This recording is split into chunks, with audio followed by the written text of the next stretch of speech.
அல்லேலூயா, அல்லேலூயா. உங்களெல்லாம் சந்திப்பதில் ரொம்ப சந்தோஷம். உங்கள் பகுதியிலே மீண்டுமாக கர்த்தருடைய ஊழியத்தை நிறைவேற்றும்படி ஆண்டவர் ஒரு வாய்ப்பை தந்திருக்கிறார். மிகுந்த பிரயாசப்பட்டு இந்த கூட்டத்தை நடத்தி கொண்டிருக்கிறாங்க. அதுவும் இந்த மாதிரி காலகட்டத்தில் கூட்டங்கள் நடத்துவது என்பது மிகவும் கடினமான ஒரு காரியம். அதை சகோதரர்கள் எடுத்து செய்வது கர்த்தருக்கு கர்த்தர் மேலே அவங்களுக்கு எவ்வளோ ஒரு ஊழியத்திலும் கர்த்தர் மேலும் அவங்களுக்கு எவ்வளோ வாஞ்சை இருக்குதுன்றதை பார்க்க முடியுது. கர்த்தர் அவர்களை கனப்படுத்துவார். ஒருவர் அவருக்கு ஊழியம் செய்தால் பிதா அவனை கனப்படுத்துவார் என்று வேதம் சொல்லுகிறார். அதன்படி இந்த ஊழியத்தையும் இந்த ஜெபக்கூட் ஐக்கியத்தையும் கர்த்தர் ஆசீர்வதிப்பாராக. நாம் நேரடியாகவே கர்த்தருடைய வார்த்தைக்கு நேராக கடந்து போகிறோம். கண்களை மூடுவோம். சர்வ வல்லமை உள்ள எங்கள் ஆண்டவரே, இந்த அருமையான நாட்களுக்காக உமக்கு ஸ்தோத்திரம். நாட்களை விசேஷித்துக் கொள்ளுகிறவன் கர்த்தருக்கென்று விசேஷித்துக் கொள்ளுகிறான் என்ற வேத வசனத்தின்படி உம்முடைய நாம மகிமைக்கும் உம்முடைய ராஜ்யத்தின் விரிவாக்க பணிக்கும் எதையாகிலும் நாங்கள் செய்ய வேண்டும் என்று பிரயாசப்பட்டு செய்கிற இந்த சகோதரர்களுக்காக உமக்கு ஸ்தோத்திரம். இதுக்கு உறுதுணையாக இருக்கிற உதவி செய்கிற ஒவ்வொருத்தருக்காகவும் நன்றி. கர்த்தர் அவர்களை ஆசீர்வதிப்பீராக. ஆண்டவரே, இந்த ஒரு நாள் கூட்டத்தில் கூட மாலை வேளையில் வந்திருக்கிற ஒவ்வொருத்தரோடும் கர்த்தர் பேசுவீராக, இடைபடுவீராக. உடைய மகிமையுள்ள கரத்தில் எங்களை தாழ்த்துகிறோம். நீர் பேசும், நீர் மகிமைப்படும். எங்கள் ஆண்டவர் இயேசுவின் நாமத்தில் பிதாவே, அல்லேலூயா. மத்தேயு எழுதின சுவிசேஷம் 24ஆம் அதிகாரம் 3வது வசனத்தில் சீஷர்கள் இயேசுவினிடத்தில் வந்து ஒரு கேள்வியை கேட்கிறார்கள். உம்முடைய வருகைக்கும் உலகத்தின் முடிவுக்கும் அடையாளம் என்ன, எங்களுக்கு சொல்ல வேண்டும் என்றார்கள். பொதுவாக இயேசு கிறிஸ்துவினுடைய வருகையை குறித்து நாம் அதிகமாக தியானிக்கிறோம். ஒருத்தருக்கு ஒவ்வொரு விதமான ஊழியங்களை கர்த்தர் கொடுத்திருக்கிறார். குறிப்பாக நாங்கள் வருகையை குறித்து அதிகமாக பேசுவதற்கு ஆண்டவர் ஒரு வாய்ப்பை கொடுத்திருக்கிறார். இந்த அடைக்கப்பட்ட காலத்தில், லாக்டவுன் பீரியடில் வசனத்தை அதிகமாக தியானிக்க ஆண்டவர் கொடுத்த வாய்ப்பு. அந்த காலகட்டத்தில் ரொம்ப ஆச்சரியமாக ஆண்டவர் சொன்ன ஒரு விஷயம், இந்த வருகையை பற்றி, இப்போ நடக்கிற இந்த சம்பவங்கள் எல்லாவற்றையும் பற்றி புதிய ஏற்பாட்டில் நம்ம நிறைய காரியங்கள் பார்க்குறோம். ஆனால் குறிப்பாக இந்த பழைய ஏற்பாட்டில் கடைசியாக இருக்கக்கூடியதான தீர்க்கதரிசிகள், தானியேலுக்கு பிறகு ஓசியாவிலிருந்து மல்கியா வரைக்கும் இருக்கக்கூடிய தீர்க்க தரிசன புஸ்தகங்களிலே இயேசு கிறிஸ்துவின் வருகையை குறித்தும் அந்த வருகையை ஒட்டி நடக்கிற அடையாளங்கள், சம்பவங்களை குறித்தும் புதிய ஏற்பாட்டில் என்னென்ன காரியங்கள் கொடுக்கப்பட்டிருக்கிறதோ அவைகள் எல்லாம் அப்படியே இதிலும் இருக்கிறது. வேத வாக்கியங்களை ஆராய்ந்து பாருங்கள், அவைகள் என்னை குறித்து சாட்சி கொடுக்கிறது என்று இயேசு சொன்னார். அந்த வேத வாக்கியங்கள் மூலமாகத்தான் நாம் இந்த நாளிலே அவருடைய வருகை எவ்வளவு சமீபம் என்பதை பார்க்க போகிறோம். ஒரு கூட்டம் அவருடைய வருகைக்கு ஆயத்தப்பட்டு கொண்டிருக்கிற அதே வேளையிலே இன்னொரு வகையான கூட்டமும் இருக்கிறது. ஒரு நிர்விசானம் அதிகரிச்சிருக்கு. நிறைய பேர் சொல்கிறது என்னென்னா, இந்த லாக்டவுனில் ஜனங்க ஆண்டவர் பக்கம் திரும்பி இருக்கிறாங்க. உண்மை. ஒரு கூட்ட ஜனங்கள் ஆண்டவர் பக்கம் திரும்பி இருக்கிறார்கள். ஒரு கூட்ட ஜனங்கள் ஆண்டவரை விட்டு தூர போயிருக்கிறார்கள். பரிசுத்தம் உள்ளவன் இன்னும் பரிசுத்தமாகட்டும் ஒரு கூட்டம் ஆகிட்டே இருக்குது. அநீதி செய்கிறவன் இன்னும் அநியாயம் செய்யட்டும் என்று ஒரு கூட்டம் அநியாயத்துக்கு பக்கம் போக்கு. நிர்விசானம் அதிகமாக இருக்கு. இன்னைக்கு நாம் இயேசுவினுடைய வருகை கடைசி காலம் என்பதற்கான அடையாளங்களை பழைய ஏற்பாட்டிலிருந்து நம்ம பார்க்க போகிறோம். இன்னைக்கு ஒரு வசனம் நாம் வாசிக்க போகிறோம். கடைசி காலத்தினுடைய வசனம் ஒன்று ஓசியாவின் புஸ்தகத்தில் இருக்கிறது. ஓசியாவின் புஸ்தகம் 3ஆம் அதிகாரம் 4-5 வசனங்களை வாசிங்கள். ஓசியாவின் புஸ்தகம் 3ஆம் அதிகாரம் 4-5 வசனங்களை வாசிங்கள். இஸ்ரவேல் புத்திரர் அநேக நாள் ராஜா இல்லாமலும் அதிபதி இல்லாமலும் பலி இல்லாமலும் சிலை இல்லாமலும் ஏபோத் வஸ்திரம் இல்லாமலும் தேராபீம் இல்லாமலும் இருப்பார்கள். பின்பு இஸ்ரவேல் புத்திரர் திரும்பி தங்கள் தேவனாகிய கர்த்தரையும் தங்கள் ராஜாவாகிய தாவீதையும் தேடி கடைசி நாட்களில் கர்த்தரையும் அவருடைய தயவையும் நாடி அஞ்சிக்கையாய் வருவார்கள். இது ஏறக்குறைய நம்முடைய காலத்தில் நடக்கிற ஒரு சம்பவம். கடைசி நாட்களிலே நடக்கிற சம்பவம். இஸ்ரவேல் புத்திரர் கடைசி நாட்களிலே அஞ்சிக்கையாய் தங்கள் தேவனை தேடி வருவார்கள். அதுவும் அவர்கள் நெடுநாள் அநேக நாள் ராஜா இல்லாமலும் அப்படின்னு இருக்கு. இதுக்கு முன்னாடி இஸ்ரவேல் ஜனங்களை குறித்து நீங்கள் பார்க்கும் பொழுது அவர்கள் ராஜா இல்லாமல் இருந்திருக்கிறார்கள். ஆனால் இந்த இடைப்பட்ட காலம் இயேசு கிறிஸ்துவுக்கு பிறகு நம்முடைய காலகட்டம் வரைக்கும் ஏறக்குறைய 1900 வருஷம் அவர்கள் ராஜா இல்லாமல் இருந்திருக்கிறார்கள். நான் எப்பவும் சொல்லுவேன், இஸ்ரவேல் தேசம், இஸ்ரவேல் மக்கள், யூதர்கள், எருசலேம் பட்டணம், இது மூணும் ஒரு மிக முக்கியமான அடையாளம் இயேசு கிறிஸ்துவின் வருகைக்கு. இன்னைக்கு வருகையை பற்றி தியானிக்கிறதே குறைஞ்சிருச்சு. அதே நேரத்தில் இந்த மாதிரி காரியங்களும் அதிகமாக தியானிக்கிறது குறைஞ்சிருச்சு. ஜனங்கள் மத்தியில் இப்போ வேற பல காரியங்கள் வந்துருச்சு. நீங்கள் வேத வாக்கியங்களை ஆராய்ந்து பார்த்தா மட்டும்தான் வருகைக்கான எல்லா விஷயத்துக்குமான அடையாளமே கிடைக்கும். பொதுவாக வேதத்தில் உள்ளது வெளியே நடக்குதான்னு பார்க்கணும். ஆனால் இன்றைக்கி நம்ம எப்படி ஆயிட்டோம்னா, வெளியே நடக்கிறது வேதத்தில் இருக்குதான்னு கேட்குறோம். இப்போ ஒரு காலத்தில் உலகம் அழிய போகுதுன்னு சொன்னால் அந்த உலகத்தில் உள்ள மக்கள் வந்து நம்மளை கேட்பாங்க, உலகம் அழிய போதாமே பைபிளில் போட்டிருக்குதான்னு கேட்பாங்க. இப்போது அவங்க நிலைமையில் தான் நம்ம இருக்கிறோம். கொரோனா வைரஸ் வந்துருச்சாமே, இதை பற்றி பைபிளில் ஏதாவது இருக்குதா? அது உலகத்தார் கேட்கணும். நாம் செய்ய வேண்டியது அது இல்லை. வேதத்தில் ஒன்று சொல்லி இருக்கிறது, அது இங்கே நடக்கிறதுன்னு சொல்லி உலகத்துக்கு சொல்ல வேண்டியதான பொறுப்பு கிறிஸ்தவர்கள் கையில் இருக்குது. ஆனால் கிறிஸ்தவர்களுக்கு பொறுப்பு இருக்குதான்றது ரொம்ப முக்கியம். இப்போ அதுக்கப்புறம் தான் நமக்கு பொறுப்பு வெளியே போய் சொல்கிறதெல்லாம். இன்றைக்கி கடைசி காலத்தில் கிறிஸ்தவர்கள் என்கிற நாம் என்ன செய்கிறோம் என்பது ஒரு மிக முக்கியமான விஷயம். 2 காரியத்தை செய்யணும். இந்த செய்தியை நீங்கள் கவனித்தாலும் கவனிக்காவிட்டாலும் 2 காரியத்தை மட்டும் மனசில் வச்சுக்கோங்க. ஒன்று ஆயத்தப்படணும், இன்னொன்று ஆயத்தப்படுத்தணும். இந்த 2 வேலை நமக்கு கொடுக்கப்பட்டிருக்கிறதான, ஆண்டவர் கொடுத்ததான வேலை, கடமை. ஒன்று ஆயத்தப்படு, இன்னொன்று ஆயத்தப்படுத்து. இந்த 2 வேலை தான் மிக முக்கியமான வேலை. இந்த 2 வார்த்தையிலேயே நம்முடைய ஆவிக்குரிய வாழ்க்கையும் ஊழியமும் வருகையும் எல்லாம் அடங்கிடும். இன்றைக்கி நம்ம ஆயத்தப்படுறோமோ இல்லையோ, ஆயத்தப்படுத்தலை யாரையுமே. அதான் ரொம்ப முக்கியம்.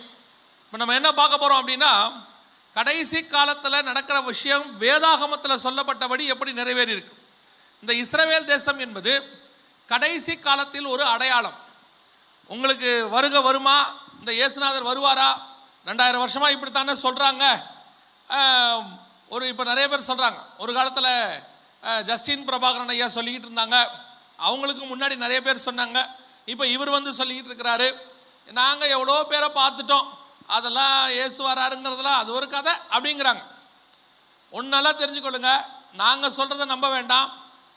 இதுக்கு முன்னாடி சொல்கிறவங்க நம்பினதையும் நம்புறீங்களோ இல்லையோ உங்கள் இஷ்டம். ஆனால் நடக்கிற காரியம், 2000 வருஷமாக இந்த உலகத்தில் ஒரு தேசம் இல்லை, 2000 வருஷமாக இந்த உலகத்தில் ஒரு இனம் இல்லை, 2000 வருஷமாக இந்த உலகத்தில் ஒரு மொழி இல்லை. அந்த தேசமும் இனமும் மொழியும் இப்பொழுது நம் கண்களுக்கு முன்பாக உயிரோடு கூட எழும்பி நிற்கிறது. இஸ்ரவேல் என்கிற தேசத்தை கர்த்தர் உருவாக்கி வைத்திருக்கிறார். அந்த தேசத்தை நீங்கள் நோக்கி பார்த்தாலே தெரியும் இயேசு வரப்போகிறார்னு.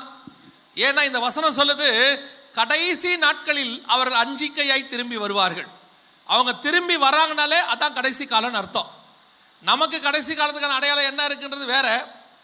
நமக்கு மிக முக்கியமான அடையாளங்களில் ஒன்று, அவர்கள் அஞ்சிக்கையாய் திரும்பி வருவார்கள். ரொம்ப சந்தோஷமா அவங்க குதூகலமாக திரும்பி வருவாங்களாம். நீங்கள் பார்த்தீங்கன்னு சொன்னால் இது இஸ்ரவேல் தேசம் திரும்பி இப்போ வந்துக்கிட்டு இருக்கிறாங்க. கடைசி பேட்சும் வருது. 1948 வராங்க, ஒவ்வொரு ஊர்லேருந்து வராங்க. 1971 இந்தியாவிலிருந்து அனுப்பி வச்சாங்க, 200 குடும்பம் போச்சு. இப்போ 2000க்கு மேலே ஈஸ்ட் இந்தியாவிலேருந்து, அசாம் பகுதியிலேருந்து கொஞ்சம் பேர் போனாங்க. இப்படி உலகம் முழுக்க இஸ்ரவேல் ஜனங்கள் திரும்பி தங்கள் சுய தேசத்துக்கு வந்துக்கிட்டு இருக்கிறாங்க. இப்போ நீங்கள் இந்தியாவிலேருந்து அமெரிக்கா போய் செட்டில் ஆன இந்தியர்களை திருப்பி கூப்பிட்டா இந்தியாவுக்கு வரமாட்டாங்க. என்ன காரணம் அப்படின்னு கேட்டிங்கன்னு சொன்னால், அவங்களுக்கு அமெரிக்கா சொர்க்க பூமி மாதிரி இருக்குது. ஆனால் அமெரிக்காவிலிருந்தும் இஸ்ரவேலர்கள் திரும்பி வராங்க. அதான் ரொம்ப முக்கியம். அமெரிக்காவோட கம்பேர் பண்ணால் இஸ்ரவேல் தேசம் ரொம்ப ஆபத்தான தேசம். இப்போதைக்கு சுற்றி வெறும் எதிரிகளாக இருக்கிறாங்க. அமெரிக்காவில் சொகுசான வாழ்க்கை. ஆனால் ஆண்டவர் சொல்கிறாரு, கிழக்கை பார்த்து கொடு என்றும் வடக்கை பார்த்து வைத்திராதே என்றும் நாலாபுறத்திலிருந்தும் இஸ்ரவேல் ஜனங்களை கொண்டு வந்து சேர்ப்பேன் சொன்னார். அவர்கள் கடைசி நாட்களிலே அஞ்சிக்கையாய் திரும்பி வருவார்கள் என்று சொன்னார். கர்த்தர் சொன்னபடியே துல்லியமாய் நம்முடைய காலத்தில் நம் கண்களுக்கு முன்பாக தீர்க்க தரிசனம் நிறைவேறி கொண்டிருக்கிறது. அல்லேலூயா. இஸ்ரவேல் தரிசனங்கள் ஜனங்கள் என்னாச்சு? இப்போ எதுவுமே பண்ணாதீங்க, அப்படியே விடுங்க. முடிஞ்ச பிறகு எல்லாம் செக் பண்ணி அட்ஜஸ்ட் பண்ணி நைட் உட்காந்து பாருங்க. கவனிங்க, வேதத்தினுடைய தீர்க்க தரிசனத்தின்படி துல்லியமாக அவர்கள் திரும்பி வந்து விட்டார்கள். கடைசி பேட்ச் உக்ரைன்லேருந்து வந்தது, அமெரிக்காலேருந்து வராங்க. கடைசி காலம் இல்லை, அதெல்லாம் நடக்காது அப்படின்னு பொத்தாம் பொதுவாக நிர்விசானமாக வருகை பற்றி மட்டும் இல்லை, வாழ்க்கை பற்றியே கவலை இல்லாத ஒரு கூட்டம் பேசும். அது கிறிஸ்தவத்திலும் இருக்கும், அது ஊழியக்காரர்களும் இருப்பார்கள். ஒரு கூட்டம் ஊழியக்காரங்களே இன்னைக்கு வருகையில் வரதுக்கு ஆயத்தம் கிடையாது. அவங்களுமே எல்லாத்துக்கும் ஒரு அவிசுவாசம், எல்லாத்துக்கும் ஒரு நிர்விசானம்.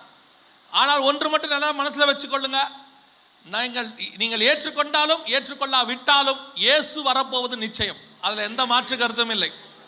கண்களுக்கு முன்பாக தீர்க்க தரிசனம் துல்லியமாய் நடக்க தொடங்கிருச்சு. அவர்கள் அஞ்சிக்கையாய் திரும்பி வருவார்கள் என்று இயேசு சொன்னார். அவர் சொன்னபடியே அவர்கள் திரும்பி வந்து விட்டார்கள்.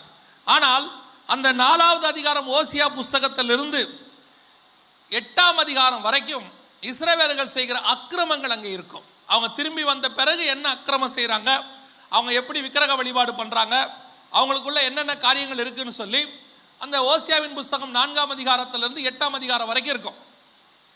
இந்த 4 அதிகாரத்தில் அவங்க என்னென்னலாம் செய்கிறாங்களோ இன்னைக்கு அவ்வளவும் இஸ்ரவேலுக்குள்ள இருக்கு. அத்தனை காரியங்களும் இஸ்ரவேலுக்குள்ள இருக்கு. அவ்வளவு அநியாயம் அக்கிரமம் இஸ்ரவேலில் இருக்கு. அதான் நான் சொல்லுவேன், நிறைய பேருக்கு இன்னைக்கு கிறிஸ்தவத்தில் எப்படி ஒரு தவறான கருத்து இருக்குன்னா, உண்மையை சொல்லப்படாது. நீங்கள் என்ன வேணாலும் சொல்லிக்கலாம், உண்மையை மட்டும் இப்போ சொல்லக்கூடாது. இந்த கடைசி காலத்தில் அதுக்கு தான் ஆண்டவர் அடிச்சிருக்கிறார். இந்த 6 மாதம் இந்த கடைசி காலத்தில் ஒவ்வொரு சர்ச்சும் எருசலேமை வியாபாரம் பண்ணிக்கிட்டு இருந்தாங்க. எல்லா ஆளாளுக்கு சேல்ஸ் பண்ணிக்கிட்டு இருந்தாங்க. ஒவ்வொரு சபையிலையும் புனித பையனை கூட்டிகிட்டு போகிறேன், புனித பையனை கூட்டிகிட்டு போகிறேன். நாங்கள் எல்லா காலத்திலையும் சொல்லுவோம், எருசலேமுக்கு பயணம் போங்க, தப்பு கிடையாது. எருசலேமுக்கு புனித பயணம் போகாதீங்க, அது தப்பு. ஏன்னா உங்களுக்கு எனக்கும் புனிதம்ங்கிறது எங்கே முழங்கால் போடுகிறோமோ அங்கேயே புனிதத்தை கர்த்தர் கட்டளையிட வல்லமை உள்ளவராக இருக்கிறார். நம்ம தேவன் மாதிரி பாவ மன்னிப்பை எளிதாக கொடுக்கிற தேவன் உலகத்தில் வேற ஒருத்தருமே கிடையாது. இருக்கிற இடத்துல முழங்கால் போட்டு உண்மையாக கையை உயர்த்தி இயேசுவே என் பாவத்தை மன்னியும்னா அந்த இடத்தில் பாவத்தை மன்னிப்பதற்கு தேவன் வல்லமை உள்ளவராக இருக்கிறார். இவ்வளவு ஈஸியான தேவனை கடைசி காலத்தில் சிலர் தங்கள் சுய ஆதாயத்திற்கென்று காலத்தை பார்த்தால் போதவர்களாக இருக்க வேண்டியவர்கள் டூரிஸ்ட் கைடுகளாக சுற்றி கொண்டிருக்கிறார்கள். ஆளை கூட்டுட்டு ஊர் ஊராக சுத்துறது, எருசலேமை சுற்றி காட்ட போகிறது, சபையை விட்டுவிட்டு. நான் உங்கள் யாரையும் சொல்லலை, அப்படி நீங்கள் யாராவது போயிருந்தீங்கன்னா அது நீங்கள் தான். அதை பற்றி ஒன்றும் கவலை இல்லை. நிறைய பேர் கேட்குறாங்க, இப்படி பேசினா உங்களை திருப்பி மீட்டிங் கூப்பிட மாட்டாங்க. கூப்பிடாதீங்க, ஒன்றும் பிரச்சனை இல்லை. ஆனால் இன்னைக்கு பேசிட்டு தான் போவேன். எதுக்கு சொல்கிறேன்? கிறிஸ்தவம் என்பது முழுக்க முழுக்க ஆவிக்குரிய விதத்தை சார்ந்தது. கிறிஸ்தவத்துக்கும் வியாபாரத்திற்கும் சம்பந்தமே கிடையாது. There is no commercial things in the Christianity. இன்னைக்கு கிறிஸ்தவம் ஒரு வியாபார ஸ்தலமாய் மாறி இருக்கு. கர்த்தர் நல்லா தெரிஞ்சுக்கொள்ளுங்க, அந்த இஸ்ரவேல் ஜனங்களை பார்த்து ஆண்டவர் சொன்னதை இப்ப நடந்துகிட்டு இருக்குது. என்ன சொல்றாரு? 9ஆம் அதிகாரம் ஓசியாவின் புஸ்தகம் 4ஆம் அதிகாரம் 4ஆம் வசனம் 5ஆம் வசனம் வாசிங். ஓசியாவின் புஸ்தகம் 9ஆம் அதிகாரம் 4-5 வசனங்களை வாசிங். அவர்கள் கர்த்தருக்கு திராட்சரசத்தின் பானபலியை வார்ப்பதும் இல்லை. இஸ்ரவேல் ஜனங்கள் திராட்சரச பானபலியை வார்ப்பதில்லை. அதாவது திராட்சரசத்தினாலான உடன்படிக்கையை கர்த்தர் ஸ்டாப் பண்ணிடுவாராம். நல்லா கவனிங்க, இப்ப நடக்கிற விஷயத்தை தான் அங்க எழுதியிருக்கிறார். திராட்சரச பானபலி ஸ்டாப், கம்யூனியன் ஸ்டாப். அடுத்து அவருக்கு அங்கீகரிப்பாய் இருப்பதும் இல்லை. அவர்களுடைய பலிகள் அவர்களுக்கு துக்கம் கொண்டாடுகிறவர்களின் அப்பத்தை போல் இருக்கும். அதை புசிக்கிற யாவரும் தீட்டுப்படுவார்கள். அவர்களுடைய அப்பம் அவர்களுக்கே ஆகும், அது கர்த்தருடைய ஆலயத்தில் வருவதில்லை.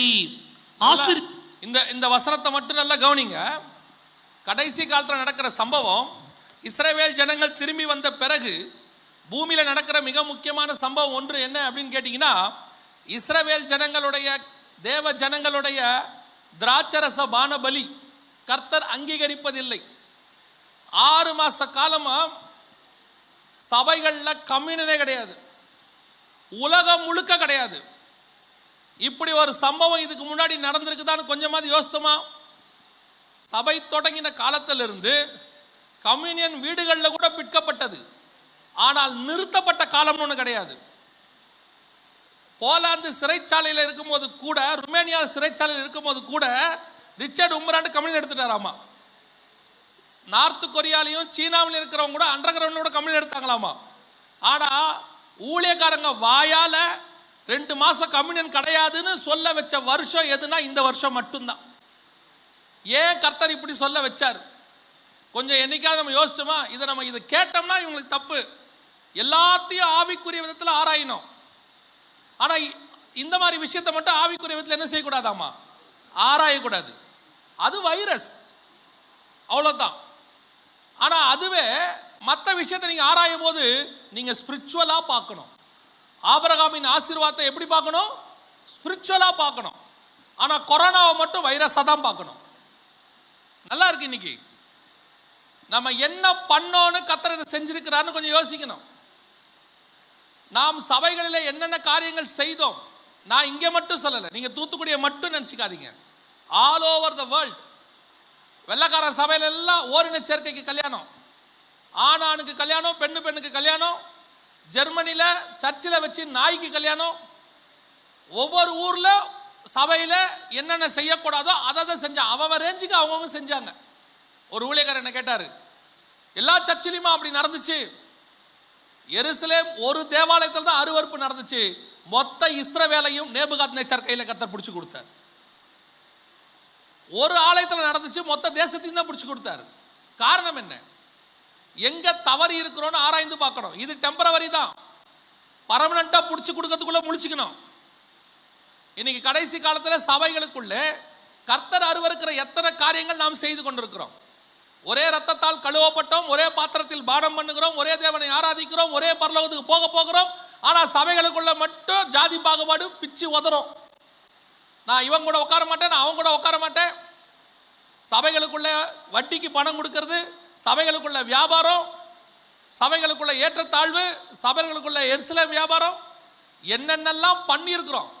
ஆராதனை நடக்கும்போது மேலே உட்காந்து ஊழியக்காரன் உயிரை கொடுத்து செய்தி கொடுத்துட்டு இருப்போம், கீழே உட்காந்து SMS அனுப்பிக்கிட்டு இருப்பீங்க, வாட்ஸ்அப் பண்ணிக்கிட்டு இருப்பீங்க. 9 மணிக்கு ஆராதனைனா 9:10க்கு தான் வீட்டை விட்டே கிளம்புவீங்க. அதில் வேற சொல்லிக்கிட்டே கிளம்புவீங்க, இப்போ பாட்டு தான் போய்கிட்டு இருக்கும், செய்தி போயிருக்காதுன்னு. இப்போ செய்தியை மூடி போட்டார்ல சபைய. இப்போ மட்டும் இப்போ அதுலேயும் ஒரு கூட்டம் இப்போ நல்லதாக போச்சு. ஏன்? ஆன்லைனில் உட்காந்துட்டு செய்தி அங்கே ஆரம்பித்த உடனே வீட்டுக்காரமாட்ட சொல்லிடுறாங்க, டிஃபன்லாம் எடுத்துட்டு வாமா, செய்தி முடியத்துக்குள்ளே சாப்பிட்ருவோம்.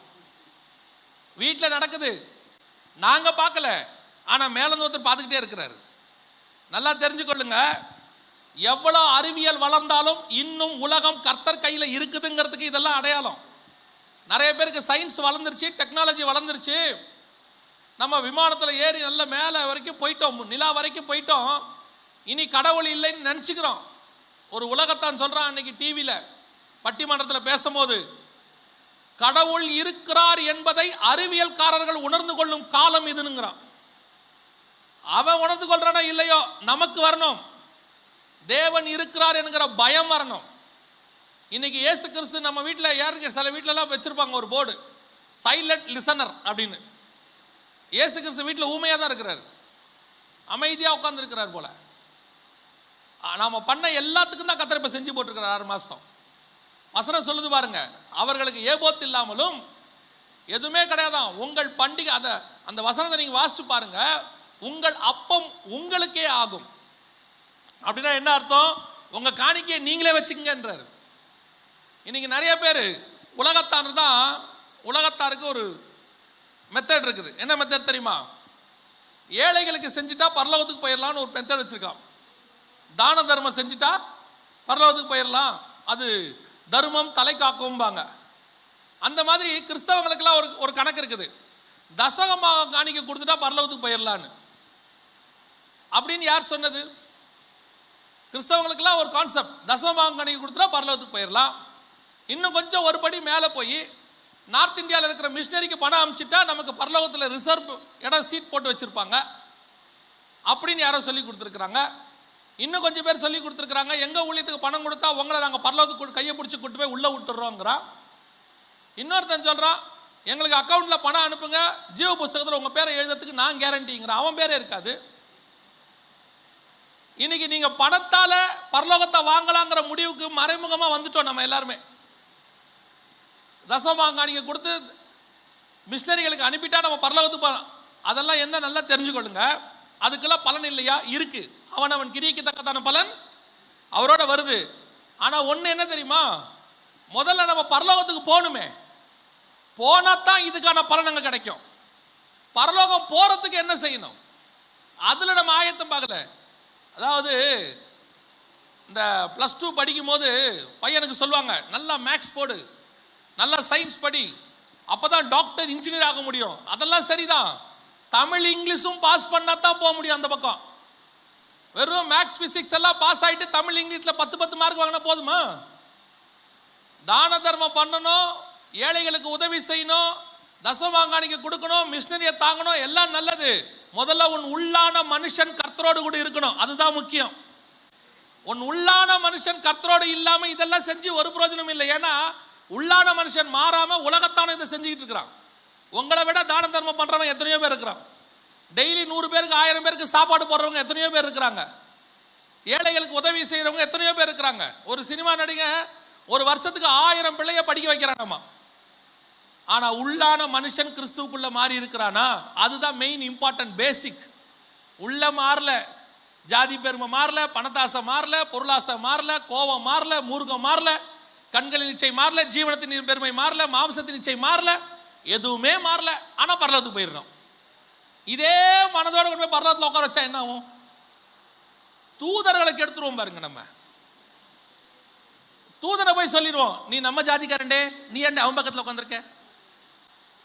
ஆண்டவர்கிட்ட இடஒதுக்கீடு கேது. கேருபீன்கள் 33%, சேராபீன்கள் 22% எல்லாம் கேட்டு பரலோகத்தையே பிரிச்சுருவாங்க. அதனால இந்த பயலை உள்ள விட முடியாது. பார்த்துங்களேன், நான் தூத்துக்குடியை சொல்லலை, நீங்களும் நல்லவங்க. இன்னைக்கு இருக்கு. எப்படி போவிய பரலோகத்துக்கு? ஆண்டவர் சொல்றாரு, உன் அப்பம் உன் கையிலேயே இருக்கட்டும், வேண்டாம் வச்சுக்கிட்டாரு. 6 மாசம் காணிக்க நீயே வச்சுக்க வேணான்ட்டார். அதுலேயும் நம்மால் ஒரு சிலர்லாம் இருக்கா, நீ வராட்டியும் பரவாயில்ல காணிக்க அனுப்பிடுன்ட்டான். அப்படிப்பட்டவங்களும் இருக்கா. பைபிளே சொல்லுது, நீயோ கடன் கொடுப்பாய் கடன், நீ கிரெடிட் கார்டில் பணம் கொடுங்கிறான். கடன் வாங்காதன்னு ஆண்டவருக்கே நீ எந்த கார்டில் பணம் கொடுக்கலாம்? கிரெடிட் கார்டில் பணம் கொடுக்கலாம். கொடுக்குறவனும் போக மாட்டேன், வாங்குறவனும் போக மாட்டான்.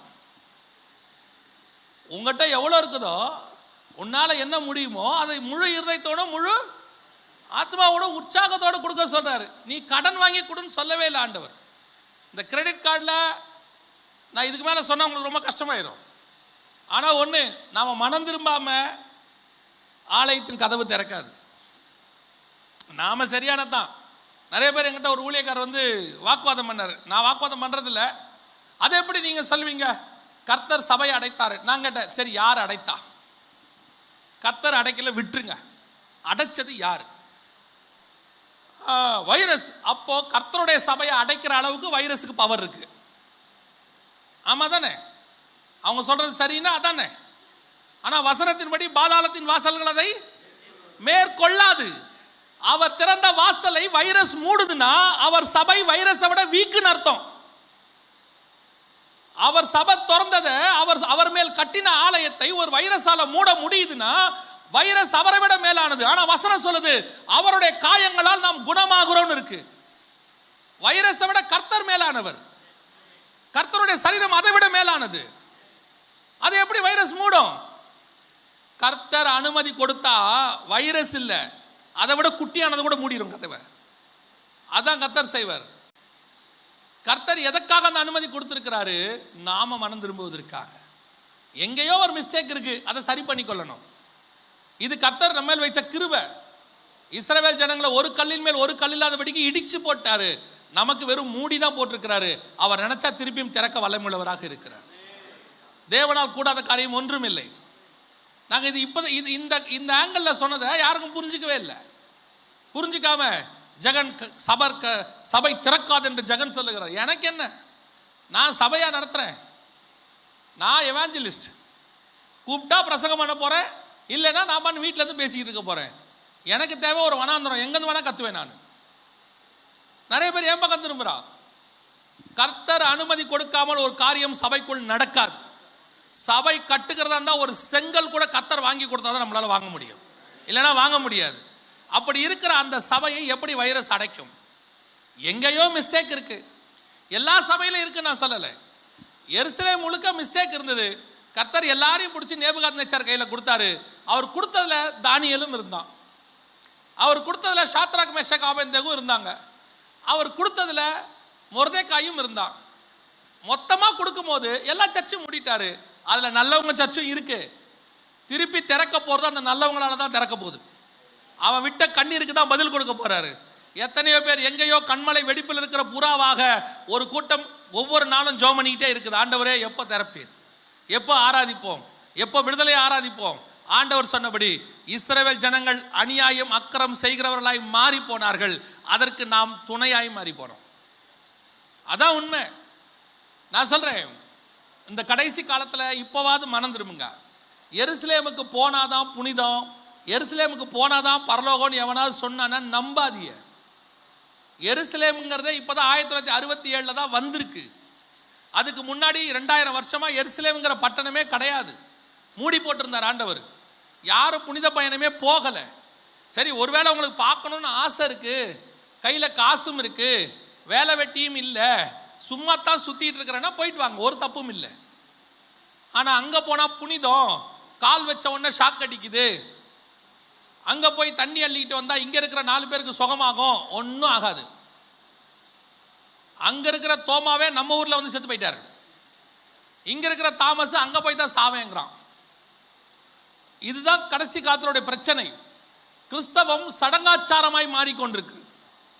கிறிஸ்தவம் வெளிப்புறமானதல்ல, கிறிஸ்தவம் உள்புறமானது. உள்ளதான் எல்லாமே இருக்கு, உள்ள மாறினா வெளியே தானா மாறும். இன்னைக்கு எல்லாம் வெளியே மாற்ற ட்ரை பண்ணிட்டு இருக்கிறாங்க, அதனால மாற மாட்டேங்குது. உள்ள மாறுங்க, எல்லாமே தானா வெளியே மாறிடும். அதான் உண்மை. ஆண்டவர் 9ஆம் அதிகாரத்தில் சொல்றாரு. அந்த 5வது வசனம் வாசிங்க பாப்போம். 9:5. ஆசரிப்பு நாளிலும் கர்த்தருடைய பண்டிகை நாளிலும் என்ன செய்வீர்கள்? இப்ப என்ன பண்ணீர்கள்? அவர் கேட்ட கேள்வி இப்ப யோசிச்சு பாருங்க. ஆசாரிப்பு நாள், ஞாயிற்றுக்கிழமை ஆராதனை நாளிலும், அடுத்து கர்த்தருடைய பண்டிகை நாளிலும் என்ன செய்வீர்கள்? ஈஸ்டர், குட் ஃப்ரைடே எல்லாம் என்ன செய்தீர்கள்? இருக்கும் போது என்ன செய்தீர்கள்னு பாருங்க. நான் ஈஸ்டர் சரியா தப்பாங்கிற கான்செப்டுக்கு இப்ப வரல. ஈஸ்டர்னு ஒன்று இருந்துச்சு, ஒரு பண்டிகை ஆண்டவர் வச்சிருந்தீங்க, ஏற்படுத்தி கொண்டோம். அந்த பண்டிகைக்காவது உண்மையா இருந்தோமா? கிறிஸ்மஸ்னு ஒரு பண்டிகை இருந்துச்சு, அந்த பண்டிகைக்கு உண்மையா இருந்தோமா? நியூ இயருக்கு நைட்டு மிட் நைட் போவீங்க, அதுக்கு உண்மையா இருந்தீங்களா? அதான் கேள்வி. நீங்களே ஒன்று ஏற்படுத்தி கொண்டீர்களே, அதற்கு நீங்கள் உண்மையா இருந்தீர்களான்னு கர்த்தர் கேட்கிறார். இது நான் இப்படி சொல்றதுனால குற்றப்படுத்த நினைக்காதீங்க, சரி பண்ணிக்கொள்ளணும். த ரைட் டைம், நம்மளை மாத்திக்கிறதுக்கான நேரத்தை கர்த்தர் கொடுத்திருக்கிறார். நாம ஒவ்வொருத்தரும் மாற வேண்டிய இடத்துக்கு வந்திருக்கிறோம். ஒரு எழுப்புதல் கண்டிப்பாக கடைசி காலத்தில் வரும், வருகைக்கு முன்னாடி நிச்சயம் வரும். நான் எதிர்பார்க்கறது என்னன்னா, அது இங்கிருந்து வந்துச்சு அங்கிருந்து வச்சு இருக்கக்கூடாது, எல்லா இடத்திலிருந்தும் எழுப்புதல் புறப்படணும். அது தூத்துக்குடியிலிருந்தும் வரணும். நீங்க எழுப்புதலுக்கு வெயிட் பண்ணிட்டு இருக்கிறீங்க, அங்கிருந்து வரும், இங்கிருந்து வரும், அந்த இடத்துல இருந்து அவர் ஜெபம் பண்ணா வரும், இவர் ஜெபம் பண்ணா வரும். எவர் ஜெபம் பண்ணாலும் வராது, நீங்க ஜெபம் பண்ணா தான் வரும். நம்ம எப்பவுமே பழிய தூக்கி யார் மேலேயாவது போட்டு வெயிட் பண்ணிட்டு இருப்போம். கர்த்தாவே என் காரியமா யார் போவார் அப்படின்னா, சொல்லும் கர்த்தாவே அடியேன் போகிறேன்னு சொல்லணும் நியாயமா. நம்ம என்ன பண்ணுவோம்னா, யாராவது வரட்டும் ஆண்டவரே வெயிட் பண்றோங்கிறோம். எழுப்புதல் எங்கே வரும்? காத்திருக்கிறோம். ஏன் காத்திருக்கிறீங்க? நீங்க தானே எழுப்புதல். நம்ம ஏன் காத்திருக்கணும்? யாரோ ஒருத்தருக்கு வெயிட் பண்ண வேணாம். நம்மை சரி பண்ணால் நம்மை கொண்டே கர்த்தர் எழுப்புதலை கொண்டு வருவதற்கு வல்லமையுள்ள தேவனாய் இருக்கிறார். நான் இந்த தூத்துக்குடிக்கு நான் புதுசு, அதை நான் புதுசுனா நான் வந்து போறாள். ஆனால் ஒன்று உங்களுக்கு தெரியணும், தமிழ்நாட்டினுடைய மிக முக்கியமான ஊழியக்காரர்களை உருவாக்கின இடம் தான் இந்த தூத்துக்குடி. தமிழ்நாட்டில் இருக்கக்கூடிய மிக முக்கியமான ஊழியர்கள் ஸ்தாபனங்களை உருவாக்கிய இடம். இப்போ இங்கேயே சுவிசேஷம் தேவைப்படுதுன்னா பிரச்சனையை பாருங்க. அப்போ எங்கேயோ மிஸ்டேக் இருக்கு தானே? ஏன் திரும்பி நம்ம அந்த இடத்துக்கு வரக்கூடாது? நமக்கு தான் ரொம்ப ஈஸி. ஏன்னா ஏற்கனவே பிராக்டிஸ் இருக்கு. நாம நினைச்சா கர்த்தர் நம்மை கொண்டு பெரிய காரியங்களை செய்வதற்கு வல்லமையுள்ள தேவனாய் இருக்கிறார். அல்லேலூயா. எக்ஸ்பெக்ட் பண்ணாதீங்க அவங்க வருவாங்க இவங்க வருவாங்கன்னு எக்ஸ்பெக்ட் பண்ணாதீங்க. உங்களை கொண்டே கர்த்தர் செய்வார். நாம சும்மா ஜெபக்குழு அப்படின்னு நினைக்க வேண்டாம். இந்த ஜெபக்குழுக்கள் வழியாத்தான் உண்மையிலேயே மிகப்பெரிய எழுப்புதல் உருவாகும். எழுப்புதலுக்காக ஜெபம் பண்றவனோட ஜெபிக்கிறவன் மூலமா தான் எழுப்புதல் வரும். இந்த எழுப்புதலுக்கு மாசத்துக்கு ஒரு தடவை வருஷத்துக்கு ஒரு தடவை ஜெபம் பண்ணுவாங்க, அது சரி வராது. எப்பவுமே ஜெபம் பண்ணிட்டு இருக்கான் பாருங்க, அவன் மூலமா தான் கர்த்தர் எழுப்புதலை கொண்டு வருவார். ஏன் அது உங்க மூலமா இருக்கக்கூடாது? ரொம்ப காலம் சமீபம், கடைசி காலத்தில் இருக்கிறோம். பரலோகத்துக்கு போகும்போது வரும்போது ஒரு திரளான கூட்டத்தை கொண்டு போய் பரலோகத்தில் ஒப்படைக்கணும். அதுக்கு தான் கர்த்தர் நம்மை உருவாக்கி வைத்திருக்கிறார். அல்லேலூயா. ஆண்டவர் சொல்றாரு, உன்னுடைய ஆசாரிப்பு நாளிலும் உன்னுடைய பண்டிகை நாளிலும் நீங்கள் என்ன செய்வீர்கள்? சொன்னபடியே நடந்துருச்சு. ஒரு 6 மாசத்துக்கு முன்னாடி நாங்கள் போன வருஷத்துலேயே சொல்லிக்கிட்டு இருக்கிறோம், 2019 சொல்லிக்கிட்டு இருக்கிறோம், இந்த மாதிரி ஒரு சிச்சுவேஷன், இப்படி லாக்டவுன் வரும்லாம் சொல்லலை, ஒரு கொள்ளை நோய் வரும். நீங்கள் எங்கள் மெசேஜை பார்த்தீங்கனாலே தெரியும். நாங்களும் தீர்க்க தரிசனம்லாம் சொல்லலை, நான் தீர்க்க தரிசிலாம் இல்லை. WHO ரிப்போர்ட்டில் இருக்குது, வேர்ல்டு ஹெல்த் ஆர்கனைசேஷன் ரிப்போர்ட்டில் ஒரு பெரிய வைரஸ் ஒன்று வரப்போகுதுன்னு சொல்லியிருந்தாங்க. பைபிள்லையும் கொள்ளை நோய் வரப்போகுதுன்னு சொல்லியிருக்கு. ரெண்டும் ஒத்து போகுது, வரத்துக்கு வாய்ப்பு இருக்குன்னு சொல்லி 2019 டிசம்பர் 25 நடந்த மீட்டிங்லேயும் சொல்லியிருக்கோம். அதுக்கு முன்னாடி நடந்த மீட்டிங்லேயும் சொல்லியிருக்கோம். திருப்பியும் சொல்கிறேன், ப்ராஃபஸிலாம் இல்லை, இது WHO ரிப்போர்ட்டும் பைபிளில் உள்ளது. ஆனால் 1ஆம் தேதி எல்லாரும் என்ன சொன்னாங்க? இந்த வருஷம் எப்படி இருக்கும்னாங்க, பொத்துக்கிட்டு கொட்டுன்னாங்க, அள்ளிக்கிட்டு போகும்னாங்க, அடிச்சு நவுத்துன்னாங்க, இத்தனை வருஷம் இல்லாததெல்லாம் வரப்போகுதுன்னாங்க. நீங்கள் நாங்கள் சொன்னதை நம்புனீங்களா, அவங்க சொன்னதை நம்புனீங்களா? நீங்கள் அதைத்தான் நம்புனீங்க. இப்போ என்ன நடந்துச்சு? இப்போவும் சொல்கிறேன், இது நீங்கள் மனம் திரும்ப வேண்டிய காலம். இந்த காதுக்கினிய பிரசங்கத்தை கேட்டுக்கிட்டு இருந்தீங்க, உங்கள் நிலைமை இப்படித்தான் ஆகும். எதில் ஆண்டவர் நமக்கு குறை வச்சிருக்கிறார் சொல்லுங்க? இதுக்கு முன்னாடி எதில் குறை வச்சார்? நம்மளை ஜீவனோடு கூட வச்சாரே, அதுவே எவ்வளோ பெரிய ஆசீர்வாதம். 3 வேளை சாப்பாடு கொடுத்தாரு, எவ்வளோ பெரிய ஆசீர்வாதம். நல்ல குடும்பத்தை கொடுத்துருக்கிறார், அதுவே பெரிய ஆசீர்வாதம். இது பத்தாதுக்கு யாராவது வந்து ஒரு வீடு இருந்தால் 2 வீடு கொடுப்பாருன்னா பின்னாடியே போறீங்க. ஆசை, பேராசை. ஒரு வீடு இருந்தால் கர்த்தர் உனக்கு 2 வீடு கொடுப்பார். கொடுத்தா என்ன பண்ண போறீங்க சொல்லுங்க? நைட்டு 12 மணி வரைக்கும் ஒரு வீட்டில் தூங்கிட்டு 12 மணிக்கு மேலே இன்னொரு வீட்டிலேயே போய் தூங்கவா போறீங்க? எப்படி இருந்தாலும் ஒரு வீட்டில் தான் தூங்க போறீங்க, இன்னொரு வீட்டை வாடகை கூட போறீங்க, அதானே?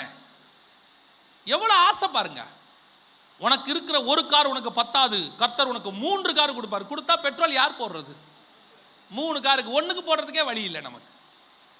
உங்க பேராசையை பயன்படுத்தி கொஞ்சம் பேர் வராங்க, நீங்களும் ஏமாறுறீங்க. இன்னும் ஏமாந்தீங்கன்னா கஷ்டம். ஆண்டவர் இந்த கேப்ல உங்களுக்கு அதான் சொல்லி கொடுத்துருக்கிறாரு. 1ஆம் தேதி உரைக்கப்பட்ட தீர்க்க தரிசனங்கள் எங்கே? சீர்தூக்கி பாருங்க, குற்றப்படுத்த வேண்டாம், சீர்தூக்கி பாருங்க.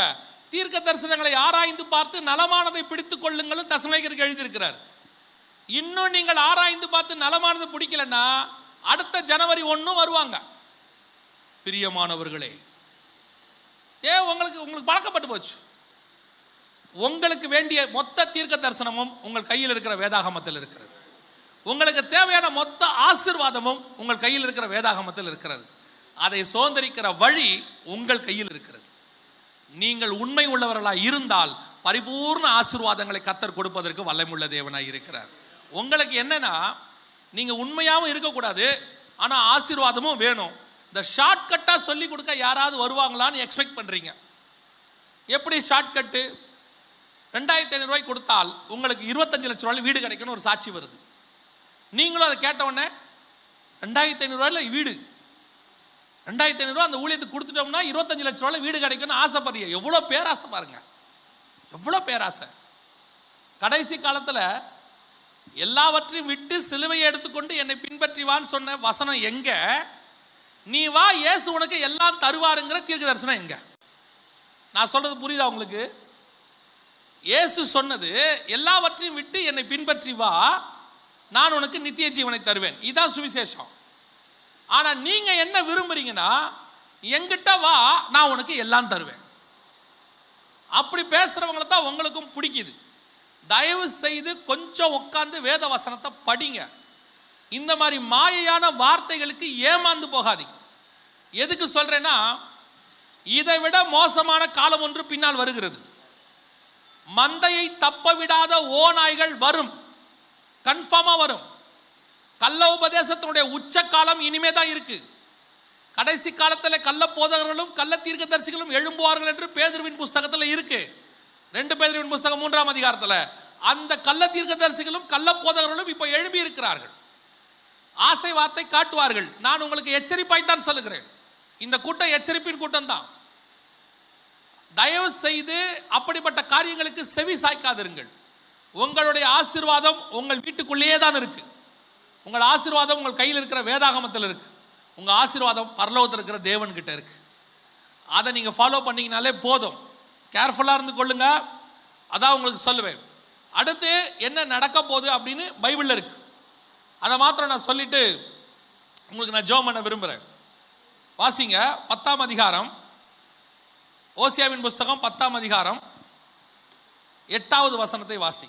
இஸ்ரவேலுடைய பாவமாகிய ஆபேனின் மேடைகள் அழிக்கப்படும், முட்செடிகளும் முட்பூண்டுகளும் அவர்கள் பலிபீடங்களின் மேல் முளைக்கும். பர்வதங்களை பார்த்து எங்களை மூடுங்கள் என்றும், குன்றுகளை பார்த்து எங்கள் மேல் விழுங்கள் என்றும் சொல்லுவார்கள். ஓசியாவின் புஸ்தகத்தில் உள்ள வசனம் இது. 10ஆம் அதிகாரம் 8வது வசனத்தில் ஓசியாவின் புஸ்தகத்தில் இஸ்ரவேல் ஜனங்களுடைய பாவம், அந்த பாவத்தின் நிமித்தம் அவர்களுக்கு ஒரு பெரிய ஆபத்து ஒன்று வரப்போகுது. இஸ்ரவேலுக்கு மிகப்பெரிய ஆபத்து ஒன்று வரும். அந்த ஆபத்தில் அவர்கள் இதை செய்வார்கள் இருக்கு. இதே காரியம் புதிய ஏற்பாட்டில் வருகைக்கு முன்னாடி வரும்னு இருக்கு. வாசிங்க வெளிப்படுத்தின விசேஷம் 6ஆம் அதிகாரம் 16வது வசனத்தை வாசிங்க. வெளிப்பாடு 6:16 வாசிங்க.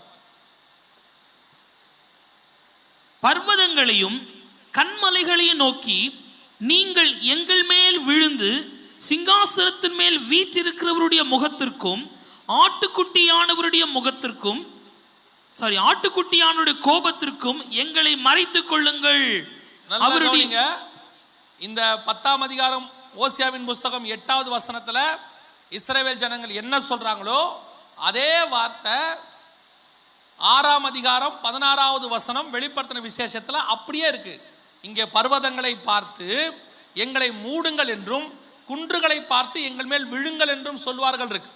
அங்க என்ன இருக்குன்னா, அவர்கள் பர்வதங்களையும் கன்மலைகளையும் நோக்கி நீங்கள் எங்கள் மேல் விழுந்து சிங்காசனத்தின் மேல் வீற்றிருக்கிறவருடைய முகத்திற்கும் ஆட்டுக்குட்டியானவருடைய கோபத்திற்கும் எங்களை மறைத்துக் கொள்ளுங்கள். இந்த சேம் வசனம் இங்க என்ன இருக்கோ அதே தான் அங்கேயும் இருக்கு. ஓசியாவுக்கும் யோவானுக்கும் நடுவுல ஏறக்குறைய 500 வருஷம். அன்னைக்கு அங்க என்ன சொன்னாரோ அதை இங்க சொல்லியிருக்கிறார். இது இஸ்ரவேலுக்கு வர வேண்டிய வாதை. இந்த வாதை இஸ்ரவேலுக்கு இப்ப தொடங்குகிற காலம் வந்திருக்கு. ஏன்னா அவருடைய பாவங்கள் உச்சத்துக்கு வந்திருக்கு. எந்த அளவுக்கு அவங்க பாவம் உச்சத்துக்கு வந்திருக்குன்னு கேட்டீங்கன்னா, வெளிப்படுத்தின விசேஷம் 11ஆம் அதிகாரம் 8வது வசனத்துல இஸ்ரவேல் ஜனங்கள் அந்த எருசலேம் பட்டணத்தை பார்த்து ஞானார்த்தமாய் எகிப்து என்றும் சோதோம் என்றும் சொல்லப்படும் அப்படின்னு இருக்கு. வெளிப்படுத்தல் 11:8 அவர்களுடைய உடல்கள் மகாநகரத்தின் விசாலமான வீதியிலே கிடக்கும். அந்த நகரம் சோதோம் என்றும் எகிப்து என்றும் ஞானார்த்தமாய் சொல்லப்படும். ஏன் சோதோம்னு சொல்லப்படுது அப்படின்னு கேட்டீங்கன்னா, சோதோமுடைய பாவங்கள் என்னது? ஓரின சேர்க்கை. அந்த மாதிரி எருசலேம் மாறிவிடும் அப்படின்னு சொல்லி 2000 வருஷத்துக்கு முன்னாடி ஆண்டவர் சொல்லி இருக்கிறார். நல்லா கவனிங்க. இது நீங்க பார்க்கிறது எருசலேம்ல இப்ப நடக்கக்கூடியதான ஓரின சேர்க்கை பரேடு. சோதோம்ல தெருக்களிலே அவர்கள் எப்படி போனார்களோ அதே காரியம் இப்போ 2020 இது 2020 நடக்கிற காரியம். ஓரின சேர்க்கையாளர்கள் மொத்த பேரு லட்சக்கணக்கில் எருசலேம்ல கூடி அருவருப்பான காரியங்களை தெருக்களிலே செய்தார்கள். அதுலயும் என்னன்னா, இன்னைக்கு உலகத்தினுடைய ஓரின சேர்க்கையாளர்களுக்கு தலைமை பீடமாக எருசலேம் அனௌன்ஸ் பண்ணப்பட்டு விட்டது.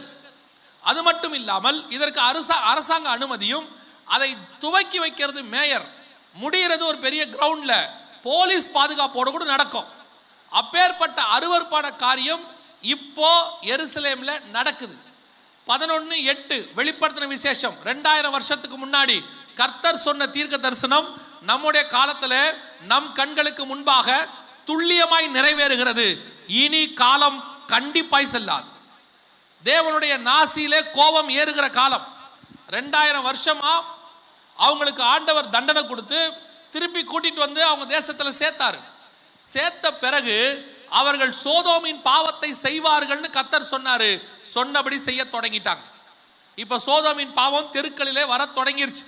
இப்ப அதே பாவம் இந்தியாவிலையும் வந்துருச்சு, அதே பாவம் தமிழ்நாட்டிலையும் வந்துருச்சு, அதே பாவம் சென்னையில் நடக்குது. தெருக்கள்ல ஊர்வலம்.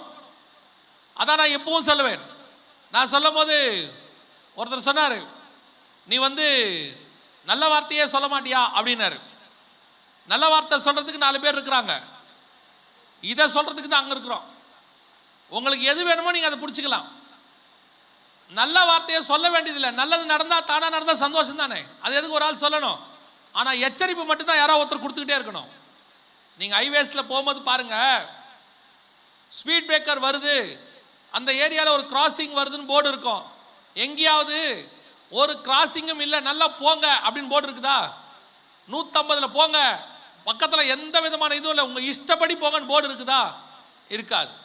காஷனுக்கு மட்டும்தான் அங்கே போர்டு இருக்கும். மற்றபடி ஆசீர்வாதத்துக்கு என்ன இருக்காது? போர்டு இருக்காது. ஆசீர்வாதத்துக்குன்னு ஒரு பிரசங்கம் தேவையே இல்லை. நீங்க உண்மையாக இருந்தால் ஆசீர்வாதம் தானாவே வரும். இயேசு கிறிஸ்து உங்க வீட்டில் இருந்தால் ஆசீர்வாதம் தானே வரும். ஏன்னா அவரையே தந்தவர் மற்ற எல்லாவற்றையும் அருளாதிருப்பது எப்படின்னு வசனம் சொல்லுது. உங்களுக்கு தேவை காஷன், எச்சரிப்பு தான் தேவை. ஆனா உங்களுக்கு எச்சரிப்பு மட்டும் பிடிக்கல. நீங்க கேட்டாலும் கேட்காவிட்டாலும் நடக்கிற சம்பவம் நடக்குது, சொல்ல வேண்டியது எங்க பொறுப்பு. எருசலேம் சோதோமை போல மாறி விட்டது. தேவனுடைய நாசியில கோபம் ஏற அளவுக்கு நடந்துக்குது. ஒவ்வொரு வருஷமும் இந்த பரேட் அங்க நடக்கும், 3 நாள் நடக்கும். லட்சக்கணக்கில் உலகத்துல இருந்து கூடுவாங்க. இந்த இடத்துக்கு தான் நம்மால புனித பயணம் போறான். அதைத்தான் சொன்னேன். இந்த சோதோமுக்கு தான் இவன் எங்க போறான்? புனித பயணம் போறான். ஆண்டவரே தேசத்தை கைவிட்டாராமா, இவன் போயிட்டு இருக்கிறான். கவனிச்சு கொள்ளுங்க. கர்த்தர் சொன்னபடி எருசலேம் இஸ்ரவேல் மிகப்பெரியதான ஒரு ஆபத்துக்குள்ளே கடந்து போக போகுது. இஸ்ரவேலில் ஒரு மிகப்பெரிய பூமி எதிர்ச்சி வரும்னு பைபிள்ல இருக்கு. எல்லாமே இதில் இருக்கு. இது இப்ப நம்ம காலத்தில் நடக்கிறதுனால உங்களுக்கு நான் இதை சொல்லிட்டு இருக்கிறோம். இந்த எருசலேமே நம்ம கடைசி காலத்துக்கு அடையாளமா வச்சதுனால தான் இதை உங்களுக்கு சொல்லிட்டு இருக்கிறோம். இதை ஒட்டி கர்த்தருடைய வருகை வரும். அது எப்படிங்கிறத நான் உங்களுக்கு சொல்றேன். இப்போ ஆண்டவர் சொன்னபடி மிக முக்கியமாக இஸ்ரவேல் தேசம் பாவத்துக்குள்ள போயிடுச்சு. இந்த காலகட்டத்தில் ஒரு அற்புதமான தீர்க்க தரிசனத்தை ஆண்டவர் சொல்லி வச்சிருக்கிறார் பைபிள்ல. அது எப்படி நடக்குது பாருங்க. 12ஆம் அதிகாரம் 1வது வசனத்தை வாசிங்க. ஓசியா 12:1 வாசிங்க. எப்ராயிம் காற்றை மேய்ந்து கொண்டற் காற்றை பின்தொடர்கிறான். வசனம் ஏதாவது புரியுதா உங்களுக்கு? எப்ராயிம் காற்றை மேய்ந்து கொண்டற் காற்றை பின்தொடர்கிறான். எப்ராயிம்ங்கிறது இஸ்ரவேலை குறிக்கிற வார்த்தை. எப்ராயிமே, உன்னை நான் எப்படி மறப்பேன்? உன்னை மறந்தால் என் வலது கையை மறந்ததுக்கு சமம். இந்த இஸ்ரவேல் தேசத்தை பத்தி சொல்லும் போது காற்றை மேய்ந்து அப்படின்னா என்ன? காத்தை மேய முடியுமா? ஒரு ஆடு எதுக்காக மேய்து? பசி ஆறதுக்காக. அதில் தான் அது பிழைக்குது. புல்லு மேய்ஞ்சாதான் அது என்ன செய்யும்? உயிர் வாழ முடியும். காற்றை மேய்ந்துன என்ன அர்த்தம் தெரியுமா? எவ்வளவு பெரிய அற்புதம், எவ்வளவு பெரிய தீர்க்கதரிசன கர்த்தர் சொல்லி வச்சிருக்கிறார் பாருங்க. நம்முடைய காலத்துல இன்னைக்கு குறிப்பா 2000க்கு பிறகு மிகப்பெரிய பிசினஸ் எது தெரியுமா? காத்து. எந்த எது எது எது பிசினஸ் என்னன்னு கேக்குறீங்களா? நீங்க யூஸ் பண்ற செல்போன், நீங்க யூஸ் பண்ற டிவி, நீங்க வச்சிருக்கிறதான FM ரேடியோ, அத்தனை டேட்டாஸும் எதுல டிராவல் ஆகுது? காத்துல தான் டிராவல் ஆகுது. நீங்க யூஸ் பண்ற வைஃபை, RFID ரேடியோ ஃப்ரீக்வன்சி, இப்போ காத்து தான் இருக்கிறதுல நம்பர் 1 பிசினஸ். இப்போ நீங்க டாப் அப் பண்றீங்கன்னா ரீசார்ஜ் 1.5 GB 1 GB என்னைக்காவது அதை கண்ணில் பார்த்துருக்கிறீங்களா? ரீசார்ஜ் ஆன SMS மட்டும் வரும். உங்களுக்கு 1.5 GB என்ன ஆயிடுச்சு? ரீசார்ஜ் ஆயிடுச்சு. அந்த டேட்டாங்கிறது எங்க இருக்கு? டேட்டாங்கிறது என்னது? காத்துல இருக்கு. இந்த காத்து தான் இன்னைக்கு பயங்கரமான பிசினஸ். காற்றை மேய்ந்து அப்படின்னா என்ன அர்த்தம்? காற்றுல வியாபாரம் பண்றான், காத்துல சர்வை பண்றான். நம்ம வெறும் காத்த சுவாசிச்ச காலம் போய் இன்னைக்கு காத்து இல்லைன்னா உங்க வாழ்க்கை நம்ம வாழ்க்கை இல்லை. யோசிச்சு பாருங்க, இன்னைக்கு நம்ம லைஃப் சேட்டலைட் பேஸ்டு லைஃப். என்ன சேட்டலைட் பேஸ்டு லைஃப் தெரியுமா? நம்ம யூஸ் பண்ற செல்போன், ஏடிஎம், டிவி, எஃப்எம் எல்லாம் காத்துல தான் இருக்கு. இன்னைக்கு ஒரு காத்த பிடிச்சா என்ன நடக்கும்னு நினைக்கிறீங்க? வாழ்க்கைய ஸ்தம்பிச்சு போயிடும். அப்படி ஒரு நிலை வருங்கிறார் ஆண்டவர். வாசிங்க, வெளிப்படுத்தின விசேஷம் 7ஆம் அதிகாரம் 1வது வசனத்தை வாசிங்க. வெளிப்படுத்தின விசேஷம் 7ஆம் அதிகாரம் 1வது வசனம். இவைகளுக்கு பின்பு பூமியின் 4 திசைகளிலும் 4 தூதர்கள் நின்று, பூமியின் மேலாவது, சமுத்திரத்தின் மேலேயாவது, ஒரு மரத்தின் மேலாவது காற்று அடியாதபடிக்கு பூமியின் 4 காற்றுகளையும் பிடித்திருக்க கண்டேன். எதுக்கு தெரியுமா? அதுக்கு அடுத்த வசனத்துல இருந்து வாசிச்சீங்கன்னா, ஜனங்களை கொண்டு போய் ஒரு இடத்துல மறைச்சு வைக்க போறாரு, முத்திரை போட போறார். ஜனங்களை கொண்டு போய் மறைச்சு வைக்கணும், காத்த பிடிச்சிருக்க சொல்றாரு. ஜனங்கள் மேல முத்திரை போட போறோம். காத்த என்ன செய்ய? ஜனங்க மேல முத்திரை போடுறதுக்கும் காத்த பிடிக்கிறதுக்கும் என்ன சம்பந்தம்? இன்னைக்கு நீங்க யார் கண்ணுக்கும் மறைவா ஒருத்தர் உங்களை கண்டுபிடிக்காம இருக்கணும்னா அந்த இடத்துல நெட்வொர்க்னு ஒன்று இல்லாம இருக்கணும். அப்பதான் நீங்க மறைவா இருப்பீங்க. நெட்வொர்க்னு மட்டும் இருந்துருச்சுன்னா உங்களை எல்லா இடத்துலையும் பிடிச்சிருவாங்க. இப்போ உங்க கையில செல்போன் இருக்கு, எல்லா ஃபோன் பண்ணாலும் நீங்க ரீச்சபிள். நெட்வொர்க் இல்லாத ஏரியாவுக்கு போயிட்டீங்கன்னா நாட் ரீச்சபிள். அப்போ நெட்வொர்க் இல்லாத ஏரியாவில் இருந்தீங்கன்னா உங்களை கண்டுபிடிக்க முடியாது. காத்து இல்லாத ஏரியாவில் இருந்தீங்கன்னா உங்களை கண்டுபிடிக்க முடியாது. அதைத்தான் அங்க சொல்றாரு, காத்த புடி, நான் கொஞ்சம் பேரை மறைக்க போறேன். அப்படின்னா என்ன அர்த்தம்? சேட்டிலைட்டை புடின்னு அர்த்தம். உன்னோட டேட்டாஸ் அப்படி இவனை நான் மறைக்க போறேன். இது இன்னைக்கு உள்ளது இல்லை, அதான் ரொம்ப முக்கியம். இன்னைக்கு உள்ள யங்ஸ்டர்ஸ்லாம் என்ன நினைக்கிறாங்கன்னா, பைபிள் படிக்க சொன்னா, காலையில் பையனை பைபிள் படிக்க சொன்னா, அதை யார் மம்மி காலையில் போய் பைபிளில் படிக்கிறது? அது ஓல்டு புக்கு. உலகத்திலேயே ஒரு புக்கு மட்டும்தான் எழுதும் போதே அப்டேட்டட் வெர்ஷனா எழுதின புக்கு. அந்த ஒரு புக்கு பரிசுத்த வேதாகமம் மட்டுமே. எல்லா புக்கும் அப்டேட் பண்ணுவாங்க, ரிவைஸ்டு வெர்ஷன் ஒன்று வரும். ரிவைஸ்டு வெர்ஷனே கிடையாது, எழுதுற அன்னைக்கே அப்டேட்டட். எத்தனை வருஷத்துக்கு? 3000 வருஷத்துக்கு அப்டேட்டடான ஒரே புக்கு. இதோட எதையும் சேர்க்காத, எதையும் குறைக்காத. காரணம், உனக்கு தேவையான அத்தனையும் இதுல எழுதி கையில கொடுத்துட்டேன்னு ஆண்டவர் சொல்லிட்டார். என்னைக்கு உள்ள டெக்னாலஜி பாருங்க. கொஞ்சம் பேரை கொண்டு போய் 1,44,000 பேரை கொண்டு போய் வனாந்தரத்தில் மறைக்க போறாரு. நான் மறைக்க போறேன், காத்த புடிங்கிறார் ஆண்டவர். ஏன்? காத்துல தான் டேட்டா இருக்கும். சிசிடிவி கேமரா, சேட்டலைட் எல்லாமே காத்துல தான் இருக்கும். காத்த பிடிச்சாச்சுன்னா இவங்க கொண்டு போறது என்ன செய்ய முடியாது? கண்காணிக்க முடியாது. அதான் ஆண்டவர் சொல்றாரு, காற்றை மேய்ந்து. இஸ்ரவேல் கடைசி காலத்துல என்ன செய்யுமா? காத்துல வியாபாரம் பண்ணும். ரெண்டாவது, அதெல்லாம் ரொம்ப அற்புதமான வார்த்தை. அடுத்து வாசிங்க பார்ப்போம். அதுல கொண்டர் காற்றை பின்தொடருகிறான். எதை? கொண்டர் காற்றுனா என்ன தெரியுமா? ஆங்கில வேதாகமத்தில் எடுத்து பாருங்க, the wind from eastன்னு இருக்கும். கிழக்குல இருந்து வீசும் காற்றை அவன் என்ன செய்யறானா? பின்தொடர்கிறான். நல்லா தெரிஞ்சுக்கொள்ளுங்க, 2G டெக்னாலஜின்னு ஒன்று வந்துச்சு, 3G டெக்னாலஜி, 4G. இந்த அத்தனை டெக்னாலஜியும் யாருதுன்னு கேட்டீங்கன்னு சொன்னா யூரோப்பியன்ஸ், அமெரிக்கன்ஸ். இந்த 5G டெக்னாலஜி மட்டும்தான் சைனீஸ். சைனா கிழக்கத்திய நாடு. பைபிள்ல கிழக்கிலிருந்து ஒரு ராஜானதுக்கு சைனாவுக்கு. இந்த 5G டெக்னாலஜியை சைனா கிட்ட இருந்து வாங்குற வேலையை தான் இப்ப யார் பண்ணியிருக்கிறது? இஸ்ரவேல் பண்ணியிருக்கு. சைனா தொடங்கத்துக்கு முன்னாடி 5G டெக்னாலஜியை இஸ்ரேல் தொடங்கிருச்சு. 5G டெக்னாலஜியை இஸ்ரேல் இப்ப தொடங்கிருச்சு. முந்தானத்து 3 நாளைக்கு முன்னாடி. கொண்டர் காற்றை பின்தொடர்கிறான், east wind. 5G technology east wind, 4G technology west wind, அமெரிக்கால இருந்து உருவானது. இப்ப இந்த 5G டெக்னாலஜியை இஸ்ரேல் யார் கூட சேர்ந்து பண்ண தெரியுமா? இந்தியா கூட சேர்ந்து பண்ணுது. இந்தியா ஒரு கிழக்கத்திய நாடு. East wind.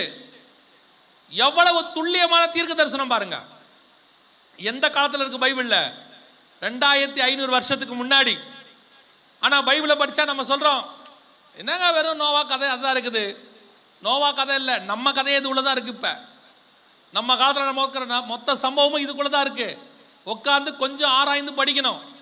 வெறும் 23ஆம் சங்கீதத்தை 23,000 தடவை படிக்கக்கூடாது. கர்த்தரேன் மெய்ப்பராய் இருக்கிறார், கர்த்தரேன் மெய்ப்பராய் இருக்கிறார், அதை மட்டும் படிக்கக்கூடாது. நிறைய பேருக்கு இந்த எசேக்கியேல் ஏசாயானாலே வராது. ரொம்ப பெரிய புக்கு. ஏசாயா கூட படிச்சிருவாங்க, ஏன்னா வாக்குத்தத்தம் நிறைய இருக்கு. எரேமியாவுக்கு போவே மாட்டாங்க, ஒரே புலம்பல் தான், ஒத்து வராது.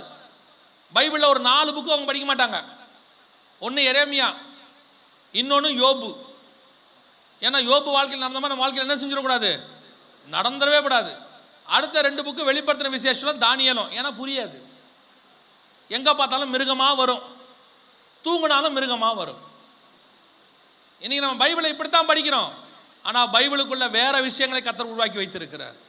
அதான் ஆண்டவர் சொன்னார், வேத வாக்கியங்களை ஆராய்ந்து பாருங்கள், நான் என்னுடைய மகத்துவங்களை அவர்களுக்கு எழுதி கொடுத்திருக்கிறேன், அவர்கள் அதை அந்நிய காரியமாக எண்ணினார்கள். இந்த மகத்துவத்தை எழுதி கையில கொடுத்து நீங்களும் நானும் வாங்குற விலையில கர்த்தர் கொடுத்தாரு, அதுவே எவ்வளவு பெரிய விஷயம். இன்னைக்கு போய் ஒரு மெடிக்கல் புக்கு கேட்டா வாங்க முடியல, 1500 2000 வாங்குறான். கொஞ்சம் காஸ்ட்லியான படிப்பு ஆக ஆக புக்கு விலை என்ன ஆகுது, விலை ஏறிக்கிட்டே போகுது. ஆனா உலகத்திலேயே காஸ்ட்லியான சத்தியத்தை உடைய இந்த ஒரு புக்கு மட்டும்தான் இருக்கிறதுலே ஆண்டவர் விலை குறைவா வச்சிருக்கிறாரு. இன்னும் சொல்ல போனா இலவசமா கிடைக்கும்படி கர்த்தர் வச்சிருக்கிறார். அல்லேலூயா. இதுல உள்ளதை படிக்க மாட்டோம், போய் இதை ஆராய்ங்க உட்கார்ந்து. இரவும் பகலும் வேதத்தை தியானிக்கிற மனுஷன் பாக்கியவான். ஏன் தெரியுமா, அவ்வளோ சத்தியமும் அவ்வளோ ரகசியமும் இது உள்ளதா இருக்கு. உலகத்துல எந்த புக்கை கிடைச்சாலும் உங்களுக்கு ரகசியம் கிடைக்காது, இந்த புக்கை படிச்சா மட்டும்தான் ரகசியம் கிடைக்கும். ஆண்டவர் சொல்லி வச்சிருக்கிறாரு, எல்லாத்தையும் எழுதி கொடுத்திருக்கிறாரு. எவ்வளவு அழகா இருக்கு பாருங்க, வரிசையா இருக்கும். ஓசியாவிலிருந்து அப்படியே வரிசையா வரும், ஒன்னொன்னா வரும், ஸ்டெப் பை ஸ்டெப்பா வரும். கர்த்தர் சொன்னபடி 5G டெக்னாலஜி கிழக்கத்திய காத்து, கொண்டற்காற்றை பின்தொடர்கிறான். இன்னும் பெரிய விஷயம் என்னன்னா, இந்த 5G டெக்னாலஜியை நீங்க ஃபாலோ பண்ணாதான் டேட்டாஸ் எடுக்க முடியும். டெய்லி அதை என்ன செய்யணும், ஃபாலோ பண்ணணும். இப்போ ஃபாலோ பண்ண ஆரம்பிச்சாச்சு. இஸ்ரேல் கண்ட்ரோலுக்கு 5G போகுது. இதுல இருக்கிற இன்னொரு நாடு இந்தியா, இன்னொரு நாடு அமெரிக்கா, இந்த 3 நாடு, இதுல பெரும்பான்மையானவர்கள் யூதர்கள். இந்தியா ஒரு கிழக்கத்திய நாடு. வேதம் சொன்னபடியே துல்லியமாய் தீர்க்க தரிசனம் நிறைவேறி கொண்டிருக்கிறது. நம்முடைய காலத்துல இப்போ எப்ராயிம் இஸ்ரேல் தேசம் 5G டெக்னாலஜிக்குள்ள நுழைஞ்சிருக்கு. எல்லாருமே நுழைஞ்சிருக்காங்க, 3-4 நாடுகள். அதுல இந்த டெக்னாலஜி வைஸ் நீங்க பாத்தீங்கன்னா இஸ்ரேல் தான் மிக முக்கியமான ஒரு இடத்தை வகிக்க போகிறது. நான் இன்னும் ஒரு 2 காரியத்தை மாத்திரம் சொல்லிட்டு முடிச்சிடுறேன். இந்த சூழ்நிலை நடக்கும்போது ஒரு மிக முக்கியமான வாதையை பூமியில அனுப்புவேன்னு கர்த்தர் சொல்றார். யோவேல் புஸ்தகம் 1ஆம் அதிகாரம் 4வது வசனத்தை வாசிங்கள். யோவேல் 1:4 வாசிங்கள். பச்சை புழு விட்டதை வெட்டுக்கிளி தின்றது, வெட்டுக்கிளி விட்டதை பச்சை கிளி தின்றது, பச்சை கிளி விட்டதை முசுக்கட்டை பூச்சி தின்றது. இதுல பாத்தீங்கன்னா தமிழ்ல பச்சை கிளி அப்படின்னு இருக்கும், ஆனா ஆங்கில வேதாகமத்தில் எல்லாமே லோகாஸ்ட் அப்படின்னு தான் இருக்கும். இங்க இருக்கு பாருங்க, லாகாஸ்ட் அப்படின்னு தான் இருக்கும். எல்லாமே 4 வகையான வெட்டுக்கிளிகளை பத்தி அங்க இருக்கும். அதனால தான் இங்கிலீஷ்ல கொடுத்துருக்கோம் கீழே. எல்லாமே 4, இங்க பேரட்ன்ற வார்த்தையே இருக்காது. இங்க இருக்கிறது எல்லாமே லோகாஸ்ட், அதாவது வெட்டுக்கிளிகள். 4 வகையான வெட்டுக்கிளி. இந்த 4 வகையான வெட்டுக்கிளியையும் இந்த காலகட்டத்தில் நான் அனுப்புவேன்னு கர்த்தர் சொல்றார். நீங்க படிச்சிருப்பீங்க, பார்த்திருப்பீங்க. உலக சரித்திரத்திலேயே இந்த 2020 தான் மிகப்பெரிய அளவில் வெட்டுக்கிளிகளுடைய படையெடுப்பு உலகம் முழுக்க இருந்துச்சு. ஈஸ்ட் ஆப்பிரிக்காவில் ஆரம்பிச்சு பாகிஸ்தான், ஆப்கானிஸ்தான், இந்தியா வரைக்கும் இந்த வருஷம் வந்த வெட்டுக்கிளிகளுடைய ஸ்பெஷாலிட்டி ஒன்று இருக்கு. என்னன்னு கேட்டீங்கன்னா, பொதுவாக வெட்டுக்கிளி ஆண் வெட்டுக்கிளி வரும், இல்லை பெண் வெட்டுக்கிளி வரும், அப்படிதான் வரும். இந்த வருஷம் தான் ஃபேமிலியா வந்தாங்க. அதோட விசேஷம் என்னன்னா, அந்த வெட்டுக்கிளி இனப்பெருக்கம் செய்து அடுத்த ஜெனரேஷன் அங்கே விட்டுட்டு போயிடுச்சு.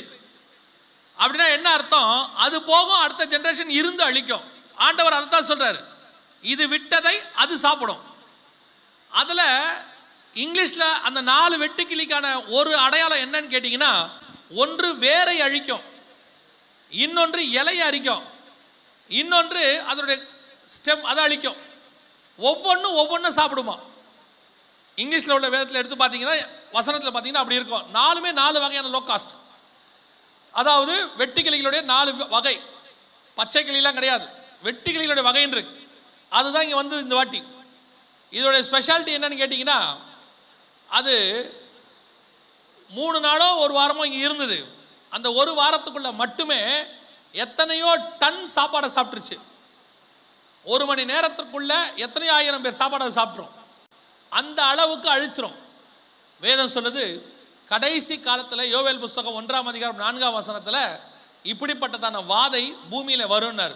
இந்த 2020 நாம் அதையும் சந்தித்தோம். இந்த 2020 வரிசையாக அடுத்து வந்துக்கிட்டே இருக்கு பாருங்க. அடுத்து ஒன்று மாற்றி கரெக்டாக வந்துக்கிட்டே இருக்குது. அதில் மிக முக்கியமானது ஒரு விஷயம் ஆண்டவர் சொல்கிறாரு, இதெல்லாம் நடக்கும் போது தான் கர்த்தருடைய நாள் வரும் அப்படின்னு இருக்கு. யோவேல் புஸ்தகம் 1ஆம் அதிகாரம் 15வது வசனத்தை வாசிங்க. அந்த நாளின் நிமித்தம் ஐயோ, கர்த்தருடைய நாள் சமீபமாய் இருக்கிறது. 2ஆம் அதிகாரம் 1வது வசனம் வாசிங்க. 2:1. சீயோனிலே எக்காலம் ஊதுங்கள், என் பரிசுத்த பர்வத்திலே எச்சரிப்பின் சத்தமிடுங்கள்.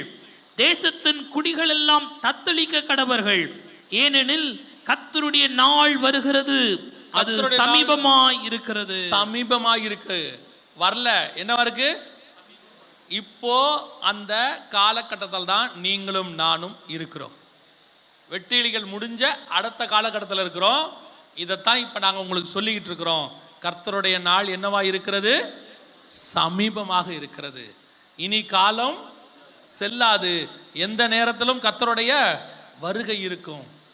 வாசப்படியில் நின்று கர்த்தர் என்ன செய்கிறார்? இப்ப கதவை தட்டி கொண்டிருக்கிற காலம், எச்சரிப்பு கொடுக்கிற காலம்.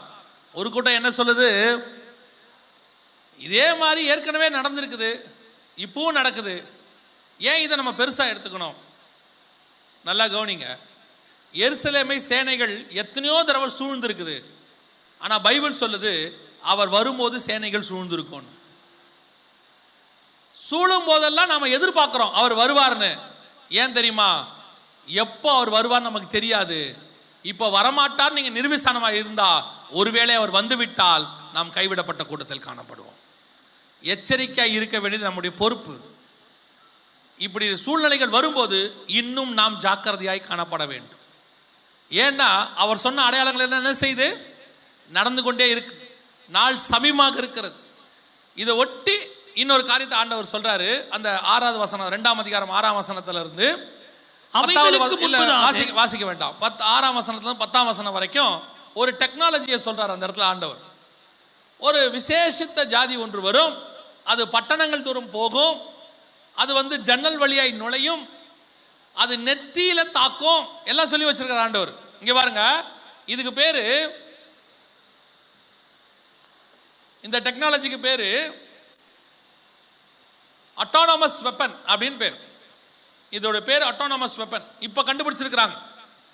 இதோட ஸ்பெஷாலிட்டி என்ன பாருங்க, இது உள்ளங்கை அளவு தான் இருக்கும், இது உள்ள ஒரு கேமரா இருக்கும், இது உள்ள ஒரு 3 கிராமுக்கு குண்டு இருக்கும், இதுல உங்க போட்டோவை ஸ்டோர் பண்ற அளவுக்கு ஒரு RFID இருக்கும். உங்க போட்டோ, உங்க ஐடி, உங்க ஆதாரை கொடுத்துட்டீங்கன்னா எங்க உலகத்துல இருந்தாலும் தேடி அடிக்கும். இப்போ அது எப்படி அடிக்க போகுது பாருங்க. இது இப்போ கண்டுபிடிச்சிருக்கிற அட்டானமஸ் வெப்பன் யோவேல் 2ஆம் அதிகாரம் 8வது வசனத்துல இருந்து இருக்கு. அது பாருங்க, ட்ரோன் வெப்பன் பேரு. இப்போ நீங்க இத கேமராலாம் எடுக்கிறவங்களுக்குலாம் தெரியும் ட்ரோன். அதுலயே இது ஆயுதம். அது எப்படி ஒரு ஆள் நெத்தியில இப்ப அடிக்க போகுது பாருங்க. இப்ப அவர் கையில இருந்து அது புறப்பட்டு போகுது. புறப்பட்டு போய் அங்க இருக்கிற ஒருத்தருடைய நெத்தியை எப்படி அடிக்கும் பாருங்க.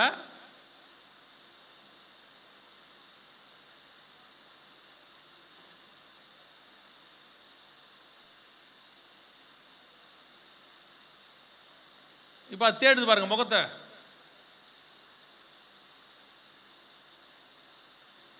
நேரா நெத்தியில் அடிச்சது பாருங்க. இப்போ இது டெமோ. இப்போ அவங்க என்ன பண்ணிருக்கிறாங்கன்னா, இதே மாதிரி சாம்பிள் செஞ்சு பார்த்துருக்குறாங்க. அந்த வீடியோவை காட்டுவாங்க பாருங்க.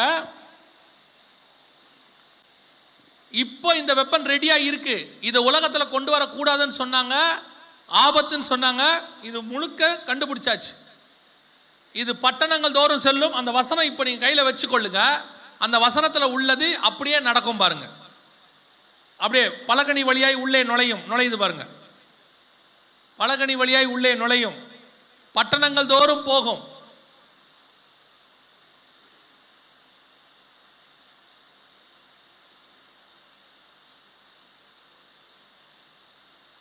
இந்த மாதிரி ஒரு நாட்டு மேல கொண்டு போய் விட்டுருவாங்க. அங்க பாருங்க,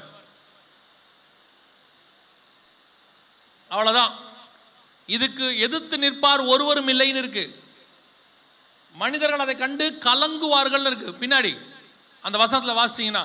இப்ப அது போகும் பாருங்க. அப்படியே ஒரு கட்டடத்துக்குள்ள நுழைஞ்சு உள்ள போய் உள்ள இருக்கிறவங்களை அடிக்கும். இப்போ நம்முடைய டேட்டாஸை கொடுத்துட்டோம்னா நம்ம எங்க இருந்தாலும் தேடி வரும். எப்படி நமக்கு ஃபோன் வருது தேடின்னு, அமெரிக்காவில் இருக்கிற கூப்பிட்டா ஃபோன் எப்படி நமக்கு வருது, அந்த மாதிரி.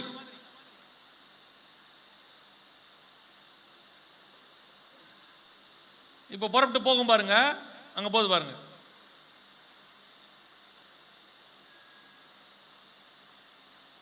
பட்டணங்கள் தோறும் செல்லும்.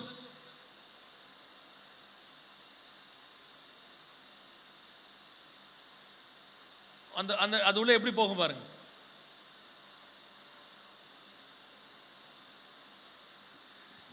இது இப்போ கண்டுபிடிச்சிருக்கிற வெப்பன். இதுக்கு பேர் அட்டானமஸ் வெப்பன் பேரு. ஆளை தேடும். அந்த நம்பர், ஆதார் நம்பரோ எந்த நம்பரோ, ஒன் நம்பர் உங்களுக்கு கொடுக்குறாங்கல்ல, அந்த நம்பர் உங்களுக்கு எங்க இருக்குதோ அந்த நம்பரை தேடி வந்து அடிக்கும். எப்படி உங்களுக்கு வந்து ஒரு செல்போன் ரேஸ் வந்து தேடி வந்து உங்க போனுக்கு ரிங் கொடுக்குது இல்ல, உங்க கையில் இருக்கிற செல்போனுக்கு, அந்த மாதிரி நீங்க இருக்கிற இடத்துக்கு தேடி வரும். யோவேல் 2:6 முதல் 10 வசனங்கள்ல உள்ளது அங்கே இருக்கு. கவனிச்சு கொள்ளுங்க. கர்த்தர் சொன்னபடி துல்லியமாய் கடைசி காலத்தினுடைய தீர்க்க தரிசனங்கள் நிறைவேறி கொண்டிருக்கிறது. இனி காலம் கண்டிப்பாக செல்லாது. கர்த்தருக்கு சித்தமானால் கர்த்தருடைய வருகை எப்போ வேணாலும் சம்பவிக்கும். சரி, இதெல்லாம் நடக்குது. கர்த்தருடைய வருகையை பத்தி பழைய ஏற்பாட்டில் இருக்குதா? அதை மட்டும், அந்த வசனத்தை மட்டும் நான் வாசிச்சுட்டு நான் ஜோமணி முடிக்க விரும்புகிறேன். கவனிங்க. அதே யோவேல் புஸ்தகம் இது நடக்கும்போது 6 முதல் 10 வசனங்களை நடக்குது. அது நடக்கும்போது 16வது வசனத்தை வாசிங்க. 2:16. ஜனத்தை கூட்டுங்கள், சபையை பரிசுத்தப்படுத்துங்கள், முதியோரை சேருங்கள், பிள்ளைகளையும் பாலுண்கிற குழந்தைகளையும் கூட்டுங்கள். மணவாளன் தன் அறையையும் மணவாட்டி தன் மறைவையும் விட்டு புறப்படுவார்களாக. எவ்வளவு பர்ஃபெக்டா இருக்கு பாருங்க வசனம். இதெல்லாம் நடக்கும்போது சபையை கூட்டுங்கள், சபையை பரிசுத்தம் பண்ணுங்கள், மணவாளன் தன் அறையையும் மணவாட்டி தன் மறைவையும் விட்டு புறப்படுவார்களாக. இந்த இடத்துல சம்பந்தமே இல்லாம அந்த வசனம் வரும். இதுக்கு முன்னாடியும் பின்னாடியும் பார்த்தீங்கன்னா மணவாளன் மணவாட்டி பத்தி ஒண்ணுமே இருக்காது. அதுல எல்லாம் உலகம் பாதிக்கப்படுறது, அழிவை பத்தி தான் இருக்கும். இது நடந்துகிட்டே இருக்கும்போது அந்த யோவேல் புஸ்தகம் 2:16 சொல்லுது, சபையை கூட்டுங்கள், சபையை ஜனத்தை கூட்டுங்கள், சபையை பரிசுத்தம் பண்ணுங்கள். இப்ப அதைத்தான் சொல்றோம் உங்களுக்கு. ஆண்டவர் இப்ப கொடுத்திருக்கிற காலம் என்னன்னு கேட்டீங்கன்னா சபையை பரிசுத்தம் பண்ற காலம். இப்போ சபை ஒரு தப்பு பண்ணிக்கிட்டு இருக்கு. என்ன தப்பு பண்ணிக்கிட்டு இருக்குதுன்னா, திருப்பி நாம பழையபடி கூடி ஆராதிக்கிறதுக்கு என்ன பண்ணணும் அதை யோசிச்சுட்டு இருக்கிறோம். நம்மளை கான்சென்ட்ரேஷன் அந்த பக்கம் திருப்பிட்டாங்க. நம்மை திருப்பி கூட்டுகிற காலத்தை கர்த்தர் செய்யும் போது தானாய் கூட்டுவார். அது வரைக்கும் நாம் பரிசுத்தம் பண்ண வேண்டிய காலம் இது. எரிகோ ஜெயிக்கணும்னா முதல்ல நாம என்ன ஆகணும்? பரிசுத்தம் பண்ணணும். இன்று உங்களை பரிசுத்தப்படுத்திக் கொள்ளுங்கள், நாளை கர்த்தர் பெரிய காரியங்களை செய்வார். இது சபை பரிசுத்தம் பண்ணுகிற காலம். நம்மளை சுய பரிசோதனை பண்ண வேண்டிய காலம், ஆராய்ந்து பார்க்க வேண்டிய காலம். எனக்கு அந்த வசனத்தை வாசிச்ச போது நாம இந்த காலத்துல தான் இருக்கிறோங்கிறதுக்கு துல்லியமா ஒரு தீர்க்க தரிசனம் என்ன தெரியுமா? அந்த வசனத்துல ஆண்டவர் 2 பேரை கூட்ட சொல்றாரு. யார் யாருன்னு பார்த்தீங்கன்னா, முதியோரையும் சேருங்கள், பிள்ளைகளையும் பாலுண்ணுகிற குழந்தைகளையும். இப்ப எந்த 2 பேரை சர்ச்சுக்கு வர வேணாம்னு சொல்லி வச்சிருக்கிறோம்? இந்த 2 பேரை தான் வர வேணாம்னு சொல்லி வச்சிருக்கிறோம். இப்போ புரியுதா? கரெக்டா இந்த 2 பேரை வர வேணான்னு உலக சட்டம் சொல்லுது. ஆனா பைபிள் சொல்லுது இந்த 2 பேரையும் கூட்டி சேருங்கள்னு சொல்லுது. அப்படின்னா இப்ப நாம ஜெபம் பண்ண வேண்டியது எதுக்காகன்னா, இந்த 2 பேரும் சீக்கிரம் சபைக்குள்ள வரணும். இந்த 2 பேரும் சபைக்குள்ள வருகிற காலமும் நமக்கான கடைசி காலத்தின் அடையாளமும் ஒன்றாக இருக்கும்.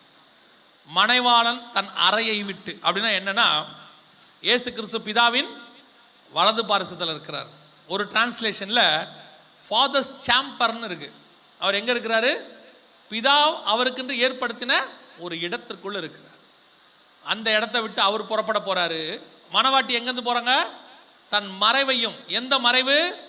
உன்னத பாட்டு 2 சொல்லுது, கண்மலையின் வெடிப்புகளிலும் சிகரங்களின் மறைவிடங்களிலும் தங்கி இருக்கிற என் புறாவே உன் முகரூபத்தை காண்பி. சபை இன்னைக்கு கர்த்தருடைய கண்மலைக்குள்ளே மறைந்திருக்கிறது, கர்த்தருடைய காயங்களுக்குள்ளே மறைந்திருக்கிறது. கர்த்தர் தன்னுடைய உள்ளங்கைக்குள்ளே நம்மை மறைந்து வைத்திருக்கிறார். அவருடைய கண்ணின் கருவிழியாக பார்த்து கொண்டிருக்கிறார். இதை தாண்டி இந்த மறைவை விட்டு சபை புறப்பட்டு மணவாளனை சந்திக்கிற காலம் நெருங்கிவிட்டது. இனி காலம் கண்டிப்பாக செல்லாது. நமக்கு முன்னாடி இந்த 2:16 யோவேலுக்கு முன்னாடி நடக்க வேண்டிய விஷயங்கள் அத்தனையும் மிக துல்லியமா நடக்க ஆரம்பிச்சிருச்சு. ஜனங்கள் காலம் என்னவா இருக்குதுன்னு சொல்லுவாங்களா, சமீபமாக இருக்கிறதுன்னு சொல்லுவாங்களா. இப்ப சொல்ல ஆரம்பிச்சாச்சு. இன்னும் நடக்க வேண்டிய மிக முக்கியமான ஒரு விஷயம், மணவாளன் தன் அறையை விட்டு புறப்பட தயாராக இருக்கிறார். மணவாட்டி தன் மறைவை விட்டு புறப்படணும். அதுக்கு முன்னாடி இந்த முதியோரும் பால் உண்ணுகிற பிள்ளைகளும் எங்க வரணும், சபைக்குள்ள வரணும். சட்டப்படி அவங்க எங்க வரணும், சபைக்கு வரணும். சபை இந்த காரியங்களுக்காக என்ன செய்யணும், ஜெபம் பண்ணணும். நானும் என் வீட்டாருமோ வென்றால் கர்த்தரையே சேவிப்போம். முழு குடும்பமும் கர்த்தரை ஆராதிக்கணும். அதோட சேர்ந்து சபை பரிசுத்தம் பண்ணப்பட வேண்டும். சபை என்ன பண்ணணும், பரிசுத்தம் பண்ணணும். 1 யோவான் சொல்லுது, கண்களின் இச்சையும் ஜீவனத்தின் பெருமையும் மாம்சத்தின் இச்சையும் உலகத்தில் உண்டானவைகள். இன்னைக்கு கடைசி காலத்துல சபைக்குள்ள கண்களின் இச்சை அப்படின்னா உடனே எல்லாரும் வெறும் பாவத்தை மட்டும் நினைக்கிறாங்க. எந்த பாவத்தை, எந்த பாவத்தை? ஆண் பெண்ணை பார்க்கறது, பெண் ஆணை பார்க்கற பாவத்தை மட்டும் நினைக்கிறாங்க. கண்களின் இச்சைங்கிறது என்ன தெரியுமா, அடுத்தவன் காரை பார்த்தாலும் கண்களின் இச்சை தான், அடுத்தவன் வீட்டை பார்த்தாலும் கண்களின் இச்சை தான், அடுத்தவனுடைய வியாபாரத்தை பார்த்தாலும் கண்களின் இச்சை தான். உங்களுக்கும் எனக்கும் கர்த்தரோட நியமிச்சிருப்பாரு, அதுதான் நமக்குரியது. இந்த கடைசி காலத்துல உங்களுக்குள்ள இந்த இச்சையை ஊத்துற பிரசங்கம் நிறைய இருக்கு. ஆசைப்படு, கிளைம் பண்ணு, கேளு, கர்த்தர் கொடுப்பார். நான் சொல்றேன், வசனம் தெளிவா சொல்லுது, கீழானவைகளை அல்ல மேலானவைகளையே நாடுங்கள், பிதாவின் வலது பார்சத்தில் உள்ளவைகளையே நாடுங்கள்னு வசனம் சொல்லுது. உங்களுக்கு இந்த பிரசங்கம் தான் பிடிக்குது, அவங்க சொல்றது அப்படிதான் இருக்கு, கிளைம் பண்ணு கிடைக்கும், அதை கேளு. நான் சொல்றேன், அவரையே தந்தவர் மற்ற எல்லாவற்றையும் அருளாதிருப்பது எப்படி? நமக்கு என்ன தேவை, எப்ப தேவை, எந்த காலத்துல தேவை, எல்லாவற்றையும் கர்த்தர் தெளிவா தருவார். அவரை போல நம்மை நேசித்து கொடுக்கிற தேவன் உலகத்தில் வேற ஒருவரும் இல்லை. உங்களுடைய ஆவிக்குரிய பக்கம் உங்க பார்வையை திருப்புங்க. உலகத்தை இது வேணும் அது வேணும் அதுக்கு பின்னாடி ஓடாதீங்க. எதுக்கு சொல்றேன், அப்ப இதெல்லாம் எல்லாவற்றையும் எது தேவையோ அத்தனையும் தருவார். உங்க வீட்டு ஏரியாவுக்குள்ள சின்ன கார் தான் போகும்னா ஆண்டவர் தேவைப்பட்ட சின்ன கார் தருவார். அங்க வெறும் பைக் தான் போகும்னா பைக் தான் தருவார். நீங்க உங்களை சொல்றவங்க பேச்சை கேட்டுக்கிட்டா கார் குடும் ஆண்டவரே, கார் குடும் ஆண்டவரேன்னு காரை வாங்கிட்டு நிக்க வைக்க இடம் இல்லாம 3 தெரு தள்ளி வண்டியை விட்டுவிட்டு அப்புறம் இங்க உட்காந்து வீட்டில் உட்காந்து யோசிக்கிறது, காரை வெளியே விட்டுருக்குறோமே, அதை யாராவது உடைச்சிருவாங்களோ, கோடு போட்டுருவாங்களோ, இது என்னவாய் முடியுமோ. அப்புறம் மனைவி கிட்ட சொல்றது, நான் வேணா இன்னைக்கு போய் கார்லயே படுத்துக்குவா. அப்படி ஒரு ஆசீர்வாதம் தேவையா? அதுதான் நான் சொல்ல வரேன். சொல்றவங்க சொல்றாங்க, ஆண்டவர் நம்ம எல்லாருக்கும் ஜெட் பிளைட் கொடுப்பாருன்னு ஒருத்தர் சொல்றாரு. எங்க நிறுத்துவிய? அவர் வீட்லயே எங்க நிறுத்துவார்? சொல்ற ஒரு ஊர்லயே ஏர்போர்ட் இல்ல. நான் சொல்றது புரியுதா? ஆசை வேறு, பேராசை வேறு. பொருள் தப்பு இல்ல, பொருள் ஆசை தான் தப்பு. சாப்பிட்றது தப்பு இல்ல, பெருந்திண்டி தான் தப்பு. தேவைக்காக ஒரு விஷயத்தை ஆண்டவர்கிட்ட கேட்கறது தப்பே இல்லை, தேவையில்லாம கேட்டுக்கிட்டே இருக்கிறது தான் தப்பு. சிலர்லாம் போய் உக்காந்தாலே ஏதாவது ஒரு லிஸ்டோட தான் போய் உட்காடுறாங்க ஆண்டவர்கிட்ட. ஆண்டவரே உமக்கு கண்ணு இருக்கா, காது இருக்கா? அவருக்கு எல்லாம் இருக்கு, உங்களுக்கு ஆசை இருக்கு, அதான் பிரச்சனை. போதும் என்ற மனதனும் கூடிய தெய்வ பக்தியே மிகுந்த ஆதாயம். எவ்வளவு கொடுத்தாலும் எங்க வைக்க போறிய? ஏதோ போதுமான அளவுக்கு பீரோல இருந்தா தூக்கம் நல்லா வரும், ரொம்ப எக்ஸஸா இருந்தா தூக்கம் வராது. பூட்டி சாவியை தலகாணடியில் வச்சுட்டு தலையை அது மேலே வச்சுட்டு தான் படுக்க போறிய. நைட்டு எவனா தலையை வெட்டிடுவானுன்ற பயம் வரும். அதில் ஒன்றும் இல்லைன்னா நீங்களே சொல்லுவீங்க, அதில் என்ன இருக்கு எடுக்கிறதுக்கு. இன்னைக்கு கடைசி காலத்தில் உலகத்தார் அப்படி இருக்க தப்பு இல்லை, ஏன்னா அவங்களுக்கு தெரியாது. வேதத்தை அறிந்து தேவனை அறிந்து சீக்கிரத்தில் வரப்போறாரு. இவ்வளவு சத்தியத்தை கேட்ட நாம எப்படி இருக்கிறோம்? ஒவ்வொரு நாளும் தேவ சமூகத்தில் காத்துருங்க. இயேசு கிறிஸ்துவின் ரத்தத்தினாலே பாவம் மன்னிக்கப்பட ஒப்பு கொடுங்க. தண்ணீர்ல மூழ்கி ஞானஸ்தானம் எடுக்காதவங்க தண்ணீர்ல மூழ்கி ஞானஸ்தானத்துக்கு ஒப்பு கொடுங்க. ஏன்னா வேற ஞானஸ்தானம் பைபிள்ல ஒரு இடத்துல கூட கிடையாது. அதெல்லாம் இடையில வந்தது. ஞான ஸ்நானம் என்பது ஞானம் வந்த பிறகு எடுக்கிற ஸ்நானம் தான் ஞான ஸ்நானம். ஞானம் எப்போ வரும்? நீதிமொழிகள் 1:7 சொல்லுது, கர்த்தருக்கு பயப்படுதலே ஞானத்தின். எப்போ கர்த்தருக்கு பயப்படுவோம்? தீமை விட்டு விலகுதலே கர்த்தருக்கு பயப்படுகிற பயம். அப்போ ஞானஸ்நானம் எப்போ எடுக்கணும்? தீமை விட்டு விலகி கர்த்தருக்கு பயந்து இனி பாவம் செய்ய மாட்டேன்னு சொல்லி அறிக்கையிட்டு எடுக்கிறதுக்கு பேர் தான் ஞானஸ்நானம். ஒரே ஞானஸ்நானம் தான். எனக்கு சின்ன வயசுல கொடுத்துட்டாங்க, குழந்தையில கொடுத்துட்டாங்க. ஆனா வேதம் தெளிவா சொல்லுது, நீங்கள் அறிக்கையிட்டு தான் என்ன எடுக்கணும்? ஞானஸ்நானம் எடுக்கணும். அப்படிப்பட்ட ஞானஸ்நானம் எடுக்காதவங்க ஞானஸ்நானத்துக்கு ஒப்பு கொடுங்க. வெகு சீக்கிரத்தில் ஆண்டவர் வரப்போறார். உங்க பார்வையை பரலோகத்துக்கு நேராக திருப்புங்க. ஜெபத்திலும் வேத வாசிப்பிலும் தரித்திருங்க. கொடுத்த வேலையை உண்மையும் உத்தமமா செய்யுங்க. வெகு சீக்கிரத்தில் ஆண்டவர் நம்மை மீட்கும்படி வரப்போகிறார். அல்லேலூயா. நாம் ஜெபிக்க போகிறோம். எல்லாம் ஆண்டவருடைய சமூகத்தில் எழுந்திருப்போம். ஆண்டவரை நோக்கி பார்க்க போகிறோம். ஒரு நாள் நமக்கு கிடைச்சாலும் அந்த ஒரு நாள் தேவ சமூகத்தில் உட்காருங்க. எல்லாம் கண்களை மூட போறோம். ஆண்டவர் நோக்கி பார்க்க போகிறோம். ஒரு 2 நிமிஷம் நாம 2 நிமிஷம் நம்ம எதுவுமே செய்ய வேண்டாம். வேதம் சொல்லுது, நம்மை நாமே நிதானித்து அறிந்தோமானால் நாம் நியாயம் தீர்க்கப்படும். உங்களை இப்போ நீங்கள் ஆராய்ந்து பார்க்க போகிறதான ஒரு நேரம். இப்போ வேற எதுவும் யோசிக்க வேண்டாம். கரெக்டாக ஒரு 5 நிமிஷத்துக்குள்ளே நான் முடிச்சுடுவேன். உங்களை ஆராய்ந்து பாருங்க. ஒருவேளை கர்த்தருடைய வருகை சம்பவிக்குமானால், இல்லை ஒருவேளை இந்த ராத்திரி வேளையில் தேவன் சொன்னபடி மணவாளன் வருவாரானால் அவரை சந்திக்கிற நிலையில் நீங்கள் இருக்கிறீர்களா? உங்க ஆவிக்குரிய வாழ்க்கை அதற்கு ஏற்றதாக இருக்கிறதா? கர்த்தருடைய சத்தம் கேட்கும்போது சொல்லும் அடியேன் கேட்கிறேன் என்று சொல்லக்கூடிய இடத்தில் நாம் இருக்கிறோமா? அதை மட்டும் ஆராய்ந்து பாருங்க. ஏன்னா ஒரு இமை பொழுதுல ஒரு நிமிஷத்துல நாம் மறுரூபமாக போகிறோம்னு சொல்லி 1 கொரிந்தியர் 15 வாசிக்கிறோம்.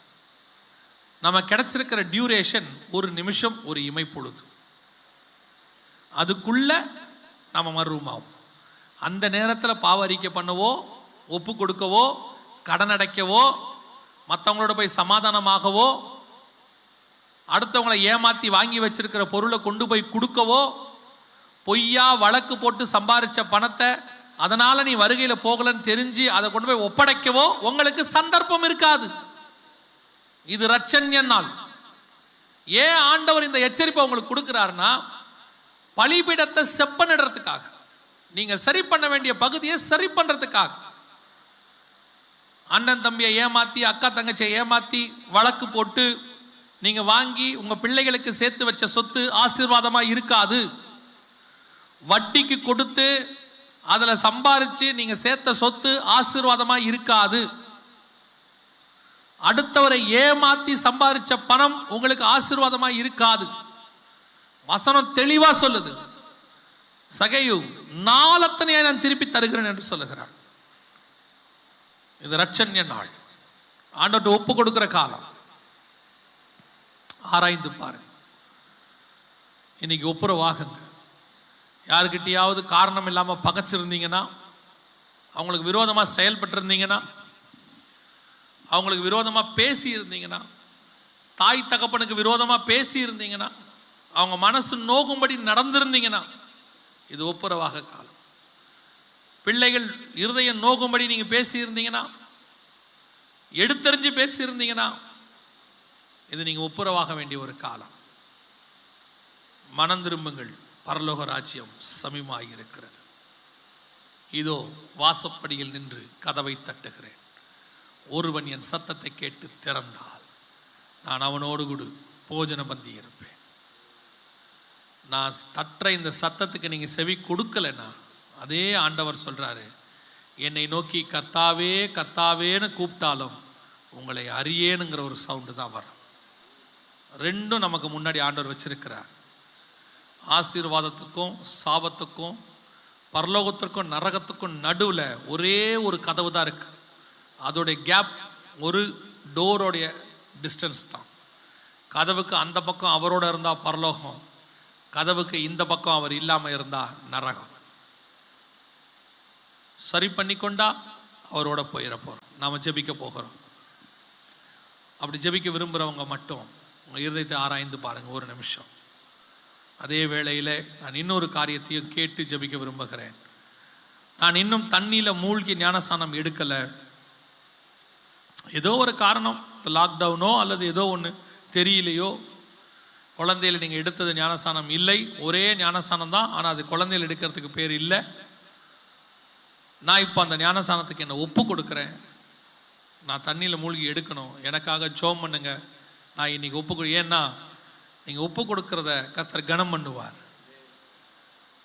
நீங்கள் எடுக்கிறதுக்கு முன்னாடி ஒரு வேளை வருகை வரும்னா உங்கள் ஒப்பு கொடுத்தலை கர்த்தர் கனப்படுத்துவார். அதுக்கு தான் நான் கேட்குறேன். நான் இன்னும் தண்ணியில் மூழ்கி ஞானஸ்நானம் எடுக்கலை, என்னை ஞானஸ்நானத்துக்கு ஒப்பு கொடுக்க விரும்புகிறேன்னு சொல்கிறவங்க உங்கள் வலது கரத்தை உயர்த்துங்க. உங்களுக்காக நான் ஜெபிக்க விரும்புகிறேன். இன்னும் நான் ஞானஸ்நானம் எடுக்கலை, என்னை ஞானஸ்நானத்துக்கு ஒப்பு கொடுக்குறேன், வேறு யார் இருக்கிறீங்க? நல்லா உயர்த்துங்க. அது உங்களுக்கும் ஆண்டவருக்கும் உள்ளது தான், மற்றவங்களுக்கு இதுக்கும் சம்பந்தமே கிடையாது. இது கர்த்தர் பரலோகம் உங்கள் நிமித்தம். ஏறக்குறைய ஒரு 7, 8, 10 பேர்கிட்ட கரங்களை உயர்த்தி இருக்கிறாங்க. நீங்கள் கரங்களை உயர்த்தினவங்க மட்டும் முடிஞ்ச உடனே இங்கே வந்து இங்கே இருக்கிற ஊழியக்காரங்களை ஒரு 5 நிமிஷம் பார்த்துட்டு போங்க. அவங்க நீங்கள் எடுக்கிறதுக்கு என்ன தேவைன்னு அவங்க உங்களுக்கு சொல்லுவாங்க. இந்த 10 பேரும் முடிஞ்சோன்னு வேறு யார் இருந்தாலும் நீங்கள் முடியும் போது வாங்க, அவங்க உங்களுக்கு ஞானஸ்நானம் எடுக்கிறதுக்கு சரியானபடி உங்களுக்கு கைட் பண்ணுவாங்க, சபைகளை சொல்லி கொடுப்பாங்க, எல்லாம் செய்வாங்க. நாம் ஜெபிக்க போகிறோம். ஆண்டவர் இன்று என்னோடு கூட இடைப்பட்டு இருக்கிறார், என்னை வருகைக்கு ஆயத்தப்படுத்தி இருக்கிறாரு. எனக்குள்ள ஆண்டவர் சில காரியங்களை பேசி இருக்கிறாரு. ஆண்டவர் வந்தா நான் வருகையில் போகணும், அப்படி தீர்மானம் எடுத்தவங்க மாத்திரம் உங்கள் கரங்களை ஆண்டவருக்கு நேராக உயர்த்துங்க பார்ப்போம். நாம் ஜெபிக்க போகிறோம். இன்று ஆண்டவர் என்னோடு கூட இடைப்பட்டார். கர்த்தருடைய வார்த்தை என் மத்தியிலே கடந்து வந்தது. என் இருதயத்தோடு கூட கர்த்தர் பேசி இருக்கிறார். அவர் வருகையில் நான் பிரவேசிக்க வேண்டும். அப்படி தீர்மானம் எடுக்கிறவங்களாம் அவங்க கரங்களை ஆண்டவருக்கு நேராக ஒப்பு கொடுத்து ஜெபம் பண்ணுவோமா? சர்வ வல்லமையுள்ள எங்கள் தகப்பனே, கரங்களை உயர்த்தி ஜெபிக்கிற ஒவ்வொரு சகோதரனுக்காய், ஒவ்வொரு சகோதரிக்காய் நாங்கள் ஜெபிக்கிறோம். நீர் வரும்பொழுது உம்மை சந்திக்கிற கூட்டத்தில், அந்த மறுரூபம் ஆகிற கூட்டத்தில், பரலோகத்தில் உமக்கு முன்பாக நிற்கிற அந்த கூட்டத்தில் நாங்கள் காணப்பட கர்த்தர் கிருபை பாராட்டுவீராக. ஆண்டவரே, மிகுந்த பிரயாசப்பட்டு நடத்தியிருக்கிறாங்க, மிகுந்த கஷ்டப்பட்டு இங்கே வந்திருக்கிறாங்கப்பா. அடைக்கப்பட்ட காலத்திலும் எங்களுக்கு திறக்கப்பட்ட வாசலில் வைத்தபடினால் உமக்கு ஸ்தோத்திரம். நடத்த முடியாத காலத்தில் இப்படி ஒரு கூட்டத்தை நடத்துவதற்கு நீர் கிருபை தந்தபடினால் உமக்கு நன்றி. ஆண்டவரே, ஊரே பயந்து கொண்டிருக்கும் போதும் ஒரு கூட்ட ஜனங்கள் தைரியமா இங்கே வந்து உம்முடைய வசனத்தை கேட்க வந்திருக்கிறபடினால் கர்த்தர் அவர்களை ஆசீர்வதிப்பீராக. இந்த வேத வாக்கியங்கள் எல்லாம் 30, 60 அல்ல, 100க்கு 100 அவர்களுக்கு பலன் தருவதா. நீர் வரும்போது இங்க இருக்கிற அத்தனை பேரும் வருகையில காணப்பட கர்த்தர் கிருபை பாராட்டுவீராக. ஆண்டவரே, இந்த கூட்டத்தை நடத்துகிறவர்கள், அதுக்கு உதவி செய்கிறவர்கள், உறுதுணையாய் இருக்கிறவர்கள், அதுக்கு துணையாய் இருக்கிற ஊழியர்கள், ஜெபிக்கிறவர்கள், கொடுத்தவர்கள் அத்தனை பேரையும் இயேசுவின் நாமத்தால் ஆசீர்வதிக்கிறேன். ஆசீர்வாதம் அவர்கள் மேல் தங்கி இருப்பதாக. ஆண்டவரே, ஸ்நானத்துக்கு ஒப்பு கொடுத்தவர்களுக்காக ஸ்தோத்திரம். ஆண்டவரே, அதை கனப்படுத்துவீராக. சீக்கிரத்திலே அவர்கள் தண்ணியில மூழ்கி ஸ்நானம் எடுக்க கர்த்தர் கிருபை தருவீராக. வருகை முந்துமானால் கர்த்தர் இதை கனப்படுத்த வேண்டுமா நாங்கள் ஜெபிக்கிறோம். எங்கள் ஆண்டவர் இயேசுவின் நாமத்தில் ஒப்பு கொடுத்து ஜெபிக்கிறோம்.